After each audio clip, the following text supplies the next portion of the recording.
जय गुरु जी संगत जी। अभी 5 मिनट वेट कर लेते हैं जिससे सब संगत ज्वाइन कर ले और फिर मैं अपने सत्संग शेयर करूँगी आप सबसे।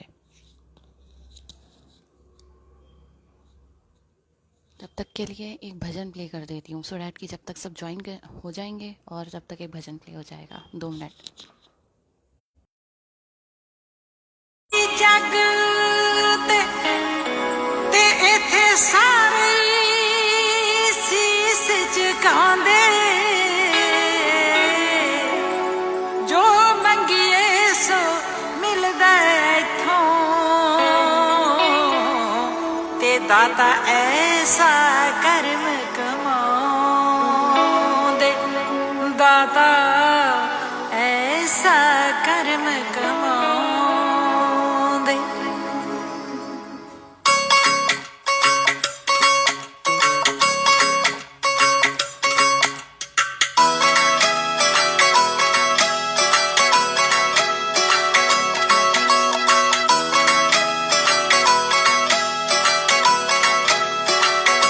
गुरु जी दे दर्शन कर लो झोलियां अपनियां भर लो के ऐसा गुरु फेर नी मिलना के ऐसा फुल फेर नी खिलना।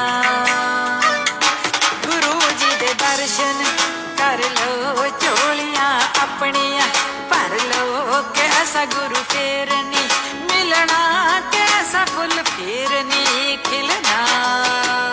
धन गुरु जी आखो धन गुरु जी आखो धन गुरु जी आखो धन गुरु जी आखो धन गुरु जी आखो धन गुरु जी।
जय गुरु जी। संगत जी, अब मैं अपना सत्संग शेयर करती हूँ बिकॉज जिन संगत ने आना था वो आ गए हैं और बाकी बीच में सब ज्वाइन कर लेंगे। पहले भी मैं इस पेज पे आई हूँ और मैंने तब ये शेयर किया था कि गुरु जी ने कैसे हमें अपनी शरण में लिया था, कैसे हमें अपने से जोड़ा था।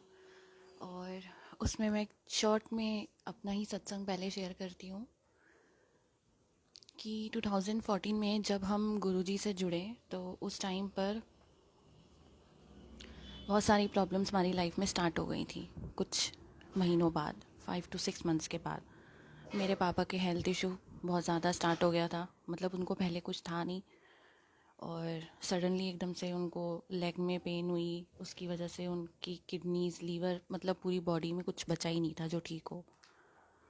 और तब हम गुरु जी से जुड़े थे तो हमें गुरु जी के बारे में ज़्यादा पता ही नहीं था, ना ही कोई था बताने वाला, ना ही किसी संगत को जानती थी, किसी को भी नहीं जानती थी मैं तब। तो बस बड़े मंदिर जाते थे और फिर घर पे ही गुरु जी ने सब कुछ सिखाना स्टार्ट करा कि गुरु जी की सेवा, उनका सिमरन, उनका सत्संग, ये 3 चीज़ें हमें करनी है। हमारी लाइफ में बड़ी से बड़ी प्रॉब्लम हो, गुरु जी इन 3 चीज़ों से ही हमें हमारे कर्मों को कटवा देते हैं और हमारी लाइफ से प्रॉब्लम्स को ख़त्म कर देते हैं। तो जब मेरे पापा की तबीयत ख़राब हुई तो हुआ क्या कि उनके लेग में पेन हो गया था और उन्होंने ना केमिस्ट से मेडिसिन लेकर खानी स्टार्ट कर दी थी। खाते रहे खाते रहे। जब पहली बारी लेकर आए तो मेरे मन में पता नहीं क्यों इंट्यूशन हुई, मैंने कह दिया कि पापा आप ऐसे दवाई ले आए हो बिना डॉक्टर से पूछे तो ऐसे मत खाओ, कहीं ना उसके साइड इफ़ेक्ट्स हो जाएं। तो उस टाइम पे मेरे पापा ने मेरे को गुस्सा कर दिया कि भाई केमिस्ट है, उसके पास तो दिन में हज़ारों पेशेंट्स आते हैं, उनको सारी नॉलेज होती है, तो वो क्यों गलत दवाई देगा। तो उन्होंने खानी स्टार्ट कर दी। 1 वीक खाई और फिर जब वो ख़त्म हो गई तो दोबारा से ले आए। मैं फिर नहीं मानी, मैंने दूसरी बारी फिर से बोल दिया कि पापा आप मत खाओ ऐसे दवाई, कि एक बारी किसी डॉक्टर को दिखा लो, ये ना हो इससे कुछ गलत असर हो जाए इसका। तो तब भी गुस्सा कर दिया कि उसको सब कुछ पता है, केमिस्ट को सब नॉलेज होती है, उसने सही दवाई दी है मेरे को फ़र्क भी है थोड़ा सा, जबकि फ़र्क था नहीं। तो खा रहे थे, खाते रहे, करते करते विंटर्स का टाइम आ गया, दिसंबर, और उस टाइम पे बहुत ठंड थी दिसंबर के टाइम में, अभी तो इतनी नहीं है बट उस टाइम पे बहुत ज़्यादा थी। तो मैंने अपनी लाइफ में कभी अपने पापा को देखा नहीं था कि वो सुबह उठकर बालकनी में बैठ जाएं, सुबह सुबह 5:30-6 बजे के करीब, वो भी विंटर्स के टाइम में। 2-3 हफ्ते हो गए जब उन्होंने वो दवाइयाँ खा ली तो उन मेडिसिन का सारा साइड इफ़ेक्ट स्टार्ट हो चुका था। वो सुबह उठकर बाहर बालकनी में बैठ गए। एक दिन मेरी नींद खुली और मैं बाहर आई पानी पीने, तो मैं किचन में गई, मैंने देखा कि पापा इधर बैठे हुए हैं इस रूम में और बाहर। मैंने पूछा आप इतनी ठंड में बाहर बैठे हुए हो? तो कहते हैं बस ऐसे ही मेरी जाग खुल गई है और मैं इसलिए बाहर आके बैठ गया हूँ। मैंने कहा अच्छा। मेरे को अटपटी सी लगी ये बात कि मैंने तो इतने सालों में कभी नहीं देखा ऐसे उठे हुए। फिर दूसरे दिन फिर से मेरी जाँख खुली, मैंने देखा फिर मेरे पापा वहीं बैठे हुए हैं। मैंने फिर पूछा, कहते ऐसे ही मेरी जाँख खुल गई तो मैं आ गया, पर मेरे को कुछ गड़बड़ लग रही थी। करते करते ऐसे 6-7 दिन हो गए। तो फिर मैंने ना अपनी मम्मी को बोला, मैंने कहा मम्मी पापा रोज़ सुबह उठकर वहाँ बैठे होते हैं, कोई दिक्कत तो नहीं होगी, मतलब कोई सांस लेने में या कुछ भी, आप पूछो।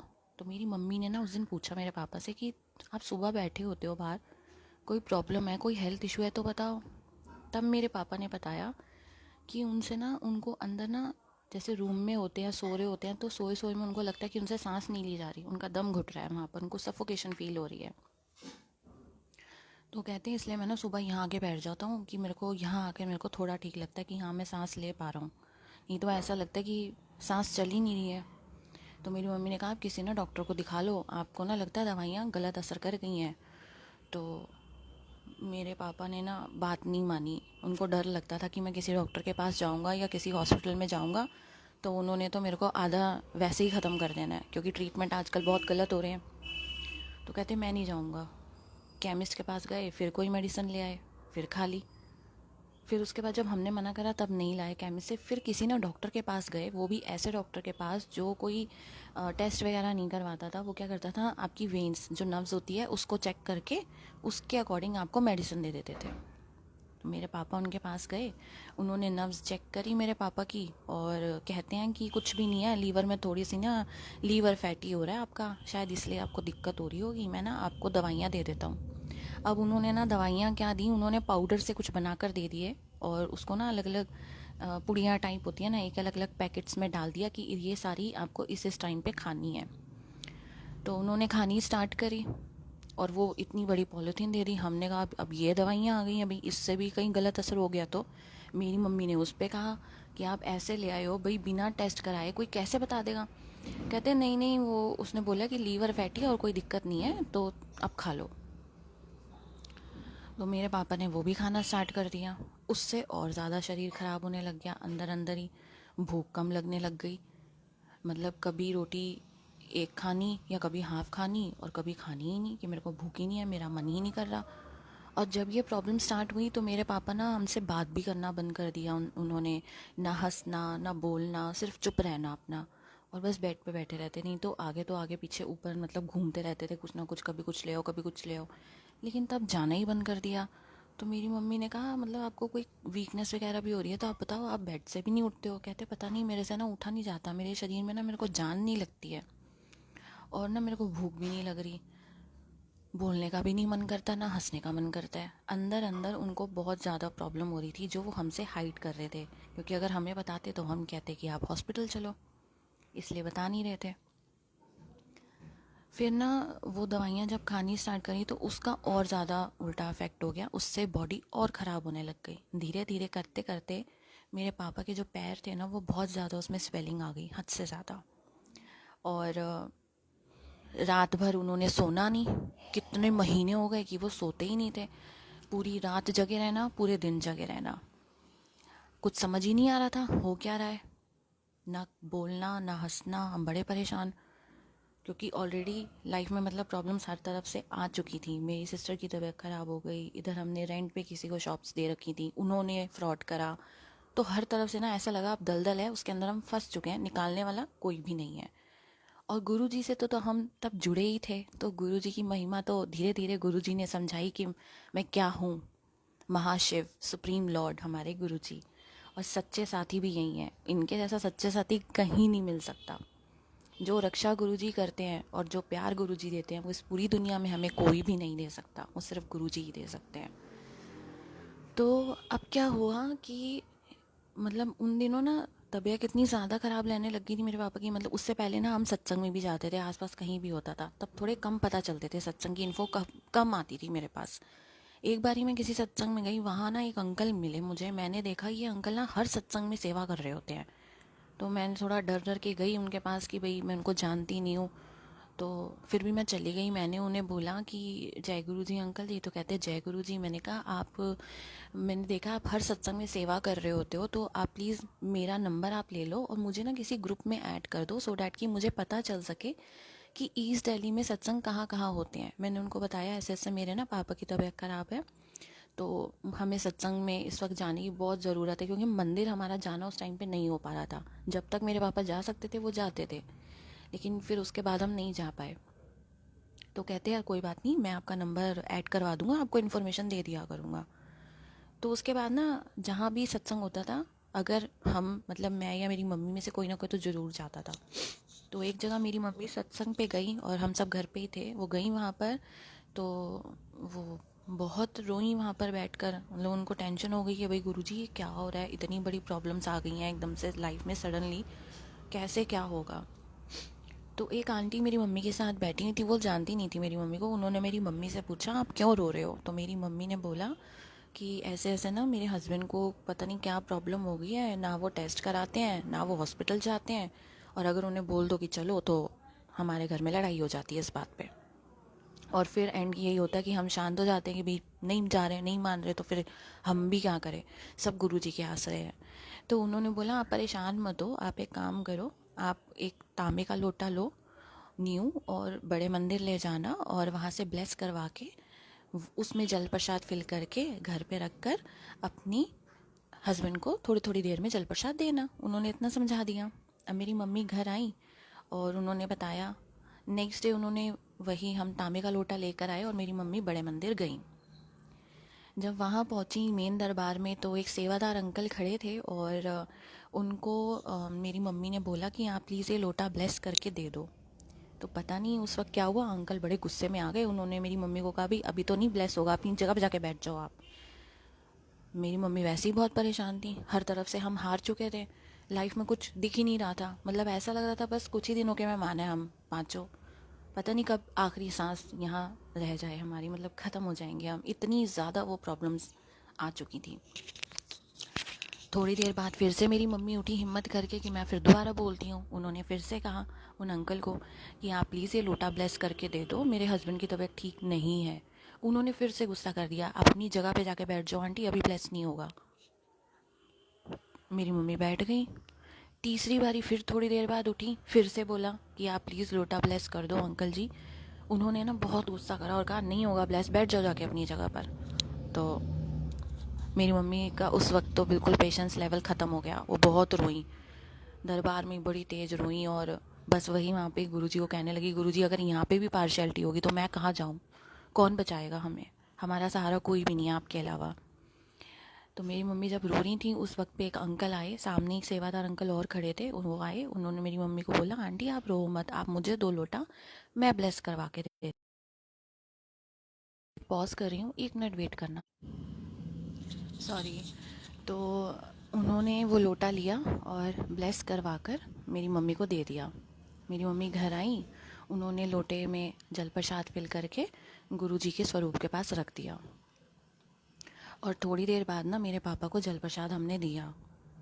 मेरे पापा बहुत मतलब बहुत टाइम से, कितने महीनों से हमारे घर में इसी बात को लेकर रोज़ लड़ाई होती थी कि आप डॉक्टर के पास चल लो, चेक करवा लो, कोई टेस्ट बोलेगा तो वो करवा लो, क्योंकि हमें पता तो चले कि आपकी बॉडी में हो क्या रहा है। लेकिन वो मानते ही नहीं थे, गुस्सा करने लग जाते थे हमें कि कुछ नहीं है मेरे को, मैं बिल्कुल ठीक हो जाऊँगा, मुझे कोई प्रॉब्लम नहीं है, ये वो, और गुस्सा कर देना, और फिर हम शांत हो जाते थे। तो जब उस दिन जल प्रसाद दिया मेरे पापा को, फिर नेक्स्ट डे दोबारा से मेरी मम्मी ने ना आफ्टरनून में जैसे ब्रेकफास्ट करा था या लंच किया था, तब मेरी मम्मी ने कहा आप ये जल प्रसाद पी लो।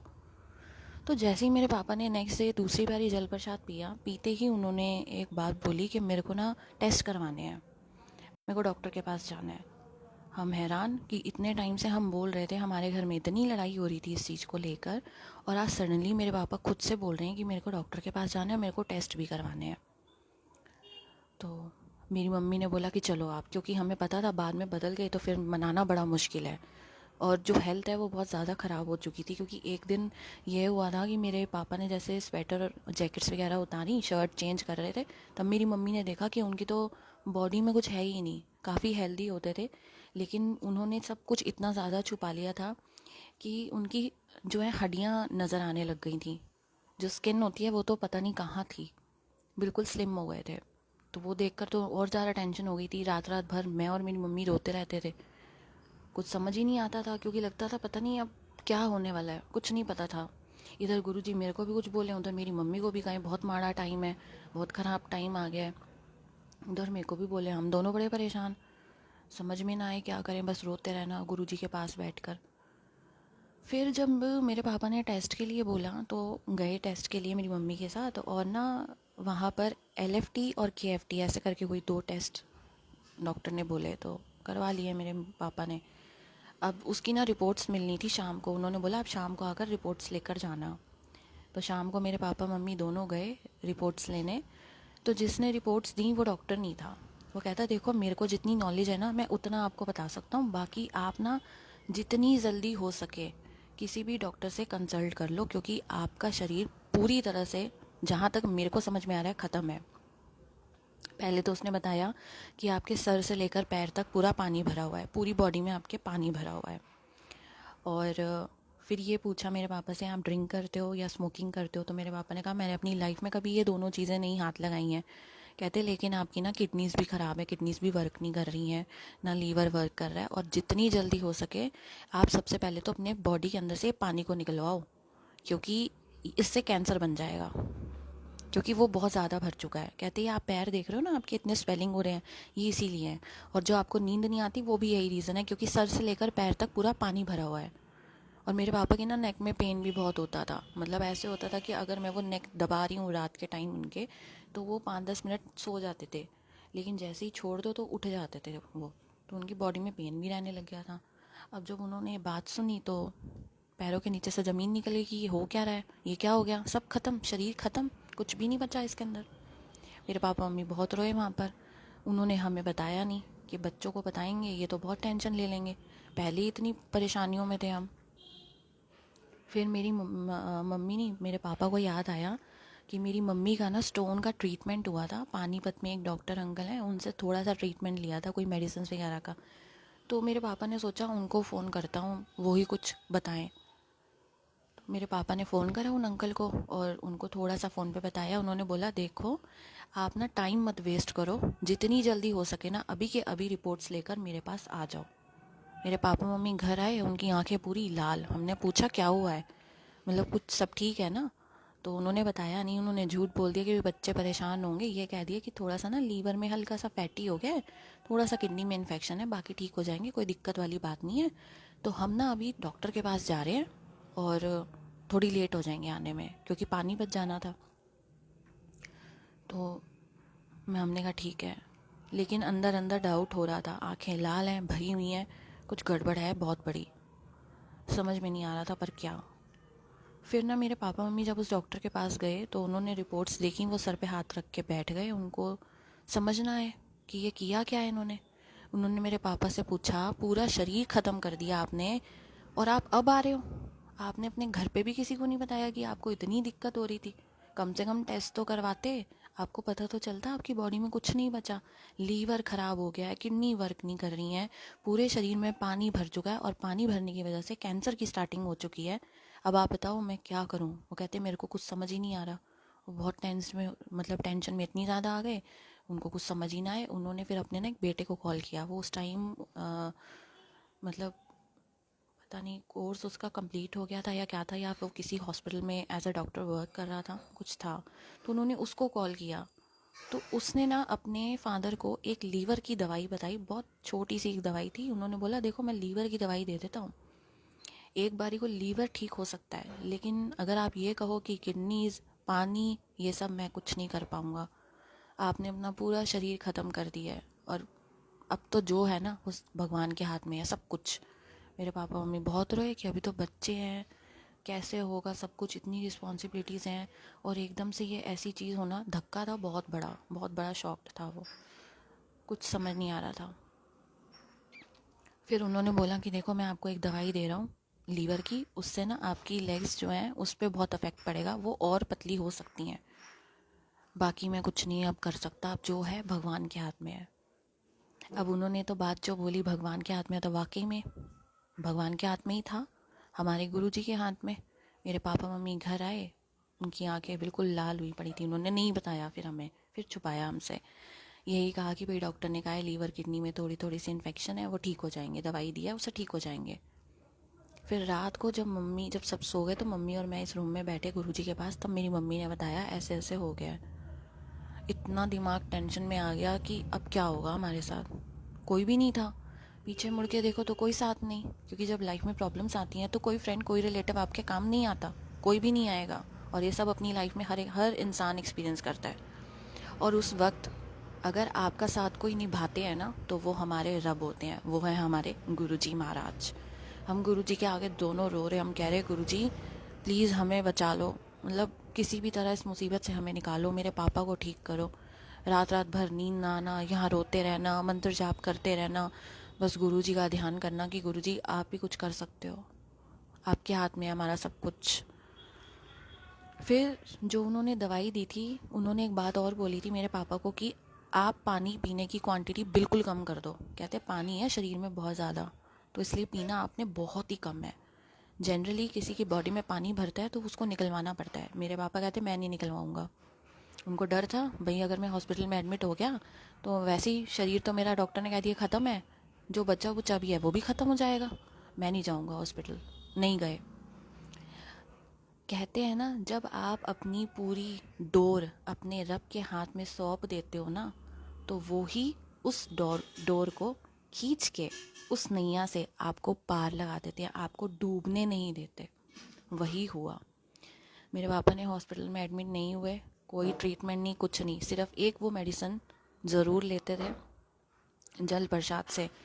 डॉक्टर ने मना करा था पानी कम पीना है, लेकिन गुरुजी का जल अमृत है, वो पानी नहीं है, वो अमृत है जो हर किसी के नसीब में भी नहीं होता। तो मेरे पापा जब भी दवाई लेते थे गुरु जी के जल प्रसाद से लेते थे, जो लोटा हमने ब्लेस कराया था।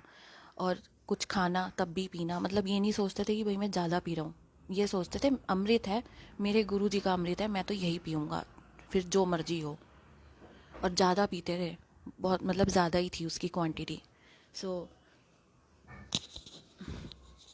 फिर क्या हुआ कि ऐसे करते करते गुरु जी ने इतनी कृपा करी कि गुरु जी के अमृत सिर्फ जल प्रसाद से, और मेरी मम्मी सत्संग में ज़रूर जाती थी, किसी भी सत्संग में जाना, वहाँ लंगर प्रसाद जैसे अपने लिए लेती थी तो अपना थोड़ा सा करके आती थी, लेकिन हमारे लिए लेकर आती थी वो यहाँ पर, कि मेरे पापा चाहे एक बाइट ले लें लंगर प्रसाद की, पर खाएं, क्योंकि वो दवाई बनेगा उनके लिए, क्योंकि वो जा नहीं पाते थे इसलिए।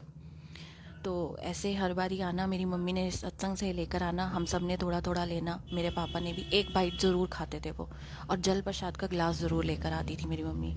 करते करते गुरु जी की इतनी कृपा हुई कि मेरे पापा आज पूरी तरह ठीक है, उनको कोई लीवर ख़राब नहीं है, कोई किडनीज ख़राब नहीं है, कोई पानी निकलवाने के लिए किसी डॉक्टर के पास नहीं गए, किसी हॉस्पिटल में नहीं गए। सारा ट्रीटमेंट गुरु जी ने घर पे बैठ के किया, अपने अमृत से, अपने जल प्रसाद से, और अपने लंगर प्रसाद से। ये है हमारे गुरुजी के मिरेकल्स। ऐसे गुरुजी ने सेकंड लाइफ बख्शी थी मेरे पापा को, और वो मेरे पापा को ही नहीं, हम पांचों के लिए वो सेकंड लाइफ थी, क्योंकि बहुत बड़ी चीज़ हमारी लाइफ में हो गई थी, जो शायद उसमें से निकल पाना बहुत मुश्किल था। और हम रोते रहते थे, गुरुजी हमारा साथ देने वाला कोई भी नहीं है, कोई नहीं आ रहा हमारे पास, कौन बचाएगा हमें, हम ये भी बोलते थे, हमें कौन बचाएगा। अब मैं मम्मी को ये कहती थी, क्योंकि हमें पता नहीं था गुरुजी की महिमा का। लेकिन हैरान थे हम कि हमारे को बचाने के लिए तो पहले ही साक्षात रब यहाँ आ चुके हैं। हम सोचते थे कि हम तो अब ख़त्म है, लेकिन गुरुजी ने अपनी पलकों पे रखा था हमें। प्रॉब्लम्स फेस कर रहे थे, लेकिन गुरुजी ने उन सब प्रॉब्लम से एक एक करके स्टेप बाय स्टेप निकालते गए निकालते गए। ये सत्संग था मेरे पापा का। और सेकंड सत्संग मैं अपना बताती हूँ कि कैसे मैं गुरुजी से जुड़ी, बिकॉज़ आज मुझे कुछ कुछ न्यू संगत लग रही हैं, तो सबको वो भी पता होना चाहिए। उसके बाद मैं दूसरा सत्संग शेयर करूँगी। तो जब हम गुरुजी से उस टाइम पे जुड़ रहे थे, मेरे पापा ठीक हो गए थे, उनकी हेल्थ बस बननी रह गई थी, अंदर से सब कुछ ठीक था, इंटरनल ऑर्गन सब वर्क करने लग गए थे, लीवर, किडनी, पानी भी अपने आप सूख गया। मतलब गुरुजी की इतनी कृपा हुई है ना कि इम्पॉसिबल को पॉसिबल अगर कोई कर सकता है ना, तो वो सिर्फ गुरुजी कर सकते हैं। और सबसे बड़ा डॉक्टर इस पूरे जहान में, इस पूरे वर्ल्ड में, इस पूरे यूनिवर्स में गुरुजी हैं। उनके आगे कोई बीमारी नहीं टिक सकती। और जब उनकी मेहर होती है तो बड़ी से बड़ी प्रॉब्लम आपकी लाइफ से ख़त्म चली जाती है, वो रुक नहीं सकती वहाँ, क्योंकि वहाँ गुरुजी का वास होता है। तो जहाँ गुरुजी का वास है वहाँ पे प्रॉब्लम्स कभी टिक ही नहीं सकती। तो आज सेकंड सत्संग ये था कि जब मेरे पापा की सिर्फ हेल्थ बननी रह गई थी, तो गुरुजी के पास ना रात को रोज़ मैं यहीं बैठती थी। जो आप लाइव में इस टाइम गुरुजी का स्वरूप देख रहे हो, ये फर्स्ट स्वरूप है जो मुझे बड़े मंदिर से मिला था। और जब गुरुजी का ये स्वरूप मिला था, तो हम पूरे रास्ते जब घर आ रहे थे कार में, तो गुरुजी का ये स्वरूप मेरी हाथ में ही था। और मैं ना गुरुजी की बस आंखों को देख रही थी, मेरी आंखें नहीं हट रही थी, ऐसा लग रहा था अपनी आंखों से खींच रहे हैं मुझे गुरुजी। मेरी मम्मी मुझे पूछ भी नहीं थी कि तू क्या देख रही है स्वरूप में।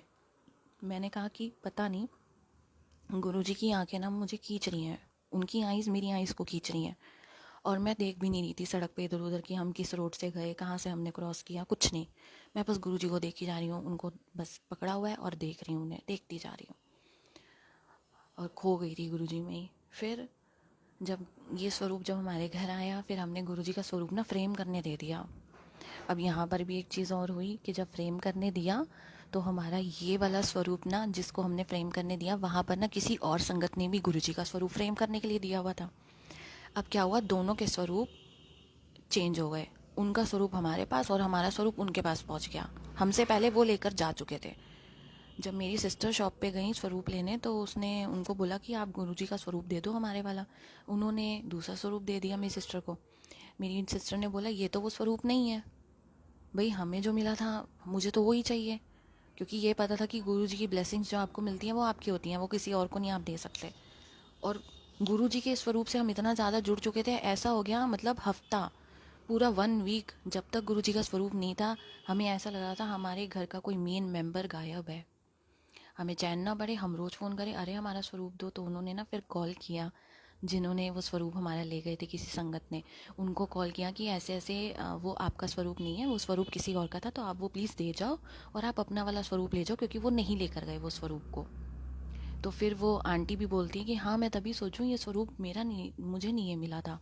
वो आई, उन्होंने वो स्वरूप दिया, तो गुरुजी पूरे 1 वीक तक उन आंटी के पास रहे और फिर वापस आए ऐसे। अच्छा, अब जब गुरुजी का ये स्वरूप आ गया तब ना हमारे रूम में गति नहीं थी जो आज दिखाई है, उस टाइम पे नहीं थी। और गुरुजी सिर्फ मन के भाव देखते हैं, गुरुजी के कोई रूल्स नहीं है। वो बस ये कहते थे अपनी ईगो, अपना एटीट्यूड और अपना माइंड उसे चलाना बंद करें। लेकिन इंसान चलाता है, वो नुक्स हर जगह से निकालता है जितना ज़्यादा हो सके। बट ये सब नहीं करना चाहिए। जब आप किसी सत्संग में जा रहे हो, इवन आप अगर लाइव भी सुन रहे हो या आप किसी सत्संग में जा रहे हो, आप अपने रब से जुड़ो, उनकी महिमा का जो इतना गुणगान हो रहा है उसको सुनो, क्योंकि वही सुनने से हम अपने रब से जुड़ते हैं और उसी के थ्रू हम सबका कल्याण होता है। तो तब ना हमारे इस रूम में मतलब गुरुजी के स्वरूप नहीं थे। अब तो बहुत गुरुजी की इतनी ब्लेसिंग्स हैं, तो पहला स्वरूप तो यही था जो लाइव में आपको आज दिखाया। तो हमारे ना इधर रूम में ना सारे सोफ़ा पूरा सेट पड़ा हुआ था और एक गद्दी थी। उस पर हमने क्या करा, एक सुच्चा मतलब एक मंदिर के जो होते हैं ना कपड़े बनाए हुए पूरे एम्ब्रॉयडरी वाले, वो हमने उस गद्दी पे रख दिया, बिछा दिया पहले सुच्चा, और फिर गुरुजी के स्वरूप को गद्दी पे रख दिया हमने, जब तक हमारे पास नहीं थी ये गद्दी। सब गुरुजी धीरे धीरे खुद ही करवाते जाते हैं। तो अब हमने रख दिया। अब रात भर मैंने यहीं बैठे रहना, नींद आती नहीं थी। मंत्र जाप करते रहो या फिर बस गुरुजी को देखती रहती थी, बस उनकी आंखों में खोए रहना बस, और अंदर ही अंदर उनसे बातें करना। मैंने ना उस टाइम पे सत्संग सुने ही नहीं थे किसी के भी, क्योंकि मुझे पता ही नहीं था इतना। FB वगैरह मैं रेयर यूज़ करती थी, तब बहुत ही कम यूज़ करती थी, मतलब बहुत ही रेयर जिसे कहते हैं। तो गुरुजी ने उस टाइम पर जो चीज़ें सिखाई, वो आज के टाइम पे जब ओल्ड संगत के सत्संग सुनती हूँ तो समझ में आता है कि जब आप ज़ीरो बन के गुरुजी के पास बैठते हो ना, तो वो आपको ज़ीरो से खुद ही सब चीज़ें सिखाते जाते हैं। ABCD सब गुरुजी खुद सिखाते हैं, आपको कहीं जाने की ज़रूरत नहीं है।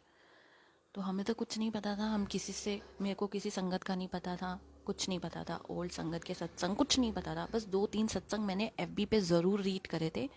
एक था वो चाय वाला सत्संग था, और एक था एक आंटी की डेथ हो गई थी, तो गुरुजी सेवादारों के साथ वहाँ आए थे, उनको जल प्रसाद पिलाया था, वो उठ के खड़ी हो गई थी, तो उनके रिश्तेदार भाग गए थे, डर गए थे कि ये कैसे हो गया भाई, एक इंसान मरा और वो उठ के खड़ा हो गया। एक ये सत्संग पढ़ा था। तो बस 2-3 सत्संग पढ़े थे और कुछ भी नहीं। तो गुरुजी के पास जब बैठना, गुरुजी से बस मन ही मन में बातें करना, ये सब चीज़ें अब सुनती हूँ कि गुरुजी तो कहते थे मेरे से दिल से तार जोड़ो। मीन्स हमें अपना कनेक्शन, अगर हमारे मन में कोई दुख है, कोई सुख है, कोई प्रॉब्लम है या कोई खुशी है, तो वो अपने रब से मन से, उनके मन से बात करो। मतलब आप अपने दिल से बात जो है अपने गुरु तक पहुंचाओ। जो गुरुजी कहते थे दिल से दिल की तार जोड़ो। लिख कर कभी भी कोई प्रॉब्लम्स को शेयर नहीं करना चाहिए। रब कहता है मैं सामने बैठा हूँ, मेरे से मन से बोल कर तो देखो। और हम क्या करते हैं, हम लाइव में जाते हैं, हम कहीं भी जाते हैं तो हम उसमें नीचे अपनी प्रॉब्लम्स लिखना स्टार्ट कर देते हैं, जो कि गलत है, गुरुजी मना करते थे। तो मुझे तो ये सब चीज़ें पता ही नहीं थी, मैं तो बस गुरुजी के पास बैठी रहती थी और उनसे बातें करते रहना, मन में जो बात मन आना वो सब गुरुजी को बोल देना। किसी ने कुछ गलत कह दिया तो गुरुजी को बोल देना, कुछ अच्छा हो गया तो गुरुजी को कहना। तो वो ऐसे करते करते बहुत दिन हो गए, मतलब गुरुजी के पास महीनों बैठे रहना, बस देखते रहना, रात रात भर नींद नहीं आनी, सुबह 6 बजे या 7 बजे सोना, ऐसे होता था। एक दिन मैं यहीं गुरुजी के पास बैठी हुई थी और मुझे तब एक आवाज़ सुनाई देती है ठेठ पंजाबी में कि तेनू बुक लिखनी पड़ेगी, ऐसे करके। मुझे नहीं समझ में आया, ना मेरे को पता चला कि ये किसकी वॉइस है। मैंने देखा, मैंने कहा सब तो सोए पड़े हैं, और इतनी ठेठ पंजाबी हमारे घर में किसी को आती नहीं, क्योंकि हम सब ऐसे नॉर्मली हिंदी बोलते हैं जैसे अभी मैं बोल रही हूँ। सब सोए पड़े हैं, तो किसकी आवाज़ है ये। बड़ी देर हो गई, 4 बजे, 4:30 बजे, 5 बजे। मैंने सोचा मेरा ना मन का वहम है, मैं ना जाके सो जाती हूँ, लगता है ज़्यादा ही थक गई हूँ। मैं अपने रूम में चली गई और मैं ना लेट गई। मेरे कानों में वो आवाज़ गूंजती जा रही है, तेनू बुक लिखनी पड़ेगी। इसमें भी मैं एक वर्ड गलत बोलूँगी क्योंकि मुझे आती नहीं है पंजाबी। पऊगी वर्ड आई थिंक मैं थोड़ा सा गड़बड़ बोल रही हूँ, ये शुरू से ही मुझे इतना ही याद है। तो मैं ना अब रूम में गई तो मेरे कानों में आवाज़ गूंजती जाए। मैं परेशान कि ये कौन है, ये किसकी आवाज़ है, मेरे कानों में कंटिन्यूसली चलती ही जा रही है, चलती ही जा रही है। बड़ी परेशान हुई, कभी इधर मुँह करूँ कभी उधर मुँह करूँ, मेरे को नींद ही ना आए। हार के ना मैं उठ के इस रूम में आ गई, गुरुजी के पास दोबारा से आके बैठ गई और गुरुजी को देखने लग गई।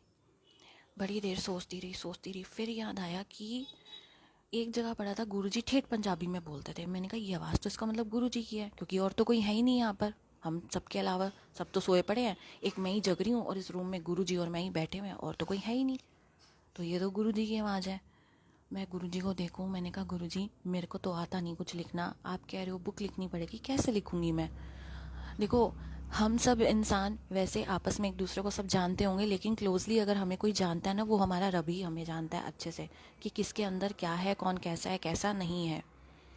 तो गुरुजी को तो सब कुछ पता है, उनको क्या बताने की ज़रूरत, कुछ भी नहीं बताने की ज़रूरत। अब मैं गुरुजी से ये बोलूँ कि गुरुजी आप कहते हो बुक लिखनी है, लेकिन आपको तो पता है कि मैं जब स्कूल टाइम पे भी थी, इवन जब गुरुजी से भी जुड़ी, तो तब तब तक भी, अभी तक स्टिल, किसी टॉपिक पे अगर आप मुझे लिखने के लिए दे दोगे, मैं नहीं लिख सकती। ये क्लियर वर्ड्स में मैं कहती हूँ, ये भाई मैं नहीं कर सकती है, मुझे नहीं आता लिखना। ऐसे एप्लीकेशन नहीं है मेरे बस की, ऐसे तो बिल्कुल भी नहीं है, एप्लीकेशन भी नहीं। तो मैं गुरुजी को बोलूँ गुरुजी आपको तो पता है स्कूल टाइम में मैं मुश्किल से उसमें 1 मार्क्स ले आऊँ, मेरे उसी में शुक्र मनाती थी कि ऐसे तो मेरे लिए पहाड़ है आज की डेट में भी। तो मैं बुक कैसे लिख लूँगी गुरुजी, मेरे को तो समझ नहीं आ रहा। मैं देखी जाऊँ, मैं हाँ भी ना बोलूँ, वो आवाज़ गूंजती जा रही है। हार के मैंने सोचा कि भाई गुरुजी ने बोला है तो उनकी आज्ञा का तो पालन करना ही पड़ेगा। आप कुछ नहीं कर सकते, आपको फॉलो करना पड़ेगा, जो रब ने बोला है वो तो करना ही है, करवाएंगे वो। तो मैंने ना गुरुजी को फिर ये कहा कि ठीक है गुरुजी मैं ना लिखूँगी, लेकिन उस बुक में लिखूँगी क्या, उस बुक का नाम क्या होगा गुरुजी, मेरे को तो कुछ भी नहीं आता। बैठी रही, फिर गुरुजी ने मेरे से पूछा कि तेरी लाइफ में मैंने क्या किया है। मेरे पापा को गुरुजी ने बचाया, जहाँ डॉक्टर हाथ खड़े कर चुके थे, वहाँ सबसे बड़े डॉक्टर गुरुजी, उन्होंने मेरे पापा का हाथ पकड़ा और उनको बचाया और इस भवसागर से पार लगाया।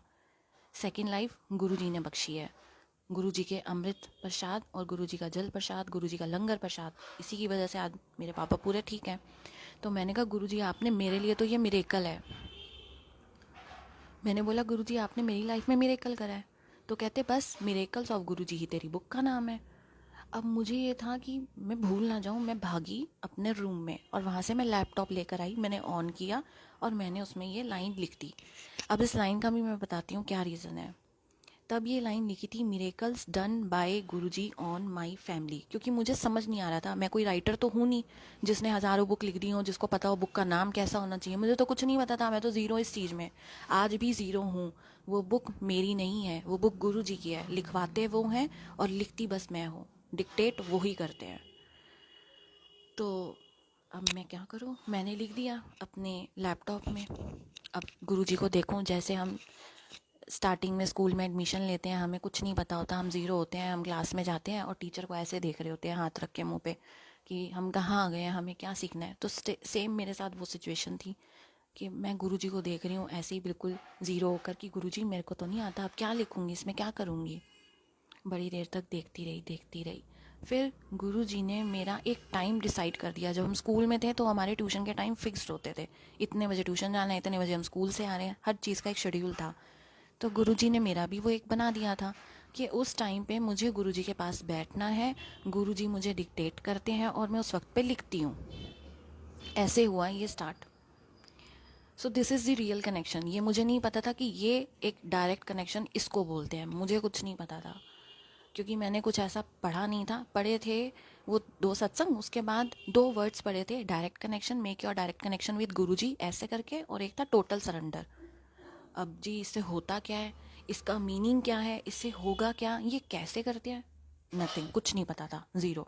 बस पढ़ लिया, डायरेक्ट कनेक्शन पढ़ा, चलो पढ़ के छोड़ दिया, टोटल सरेंडर पढ़ा, पढ़ के छोड़ दिया, पता नहीं इससे क्या होगा, कैसे होगा, क्या करना है, कुछ भी नहीं पता था मुझे। चलो अब मैं जब गुरुजी के पास बैठी तो नेक्स्ट डे से जब गुरुजी ने मेरा एक टाइम डिसाइड करा, तो उस वक्त पे मैं रात को गुरुजी के पास आ जाती थी, लैपटॉप ऑन करती थी और गुरुजी को देखती थी। गुरुजी एक वर्ड बोलते थे, मैं लिखती थी, फिर वो दूसरा वर्ड बोलते थे, फिर दूसरा वर्ड लिखती थी, फिर थर्ड वर्ड बोलना, ऐसे करते करते गुरुजी ने बुक लिखवानी स्टार्ट करवा दी। जिसको एक अक्षर नहीं आता लिखना, गुरुजी उससे बुक लिखवा रहे हैं। मेरे लिए ये इस बहुत ही बड़ा मिरेकल ये भी एक था कि भाई मैं तो लिख नहीं सकती और गुरुजी क्या करवा रहे हैं। फिर क्या हुआ, करते करते ना बहुत दिन हो गए, तो मेरी मम्मी ना रात के टाइम यहाँ आती ही थी क्योंकि हम दोनों यहीं बैठते थे।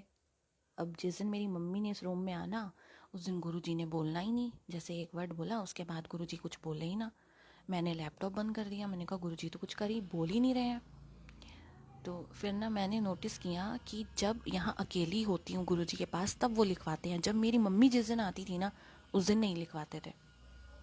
तो एक दिन ना, और उन दिनों ना मेरी मम्मी भी मेरे को बार बार यही कहती थी, मैं जब भी इस रूम में आती हूँ तो जब देखो लैपटॉप पे लगी रहती है, तो ऐसा क्या कर रही होती है। तो मैं उस टाइम पे ये बोलती थी कि वो मतलब मैं ना ऐसी अपने कोर्स को अपडेट कर रही हूँ, ये भी एक सत्संग है, इसको भी बताऊँगी पहले का कि क्या था क्या नहीं।